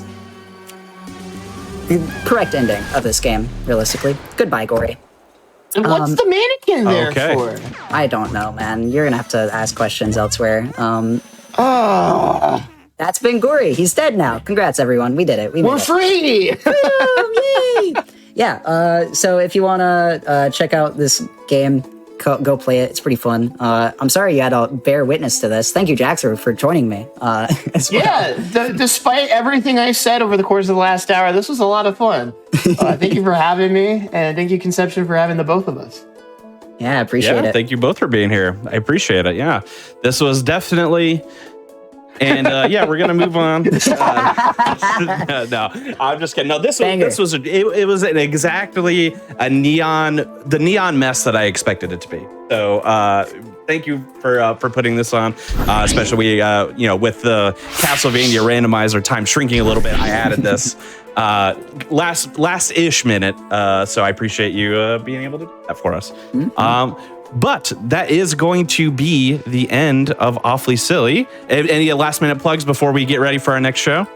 You can follow me, twitch.tv /shovelclaws. You can follow Jaxler, twitch.tv /Jaxler1, ? Mm-hmm. Yep, that's it. I don't know why you'd want to follow me after how I treated Shovelclaws during this run, but I appreciate it. Fair, actually. You're so mean. The heartless monster.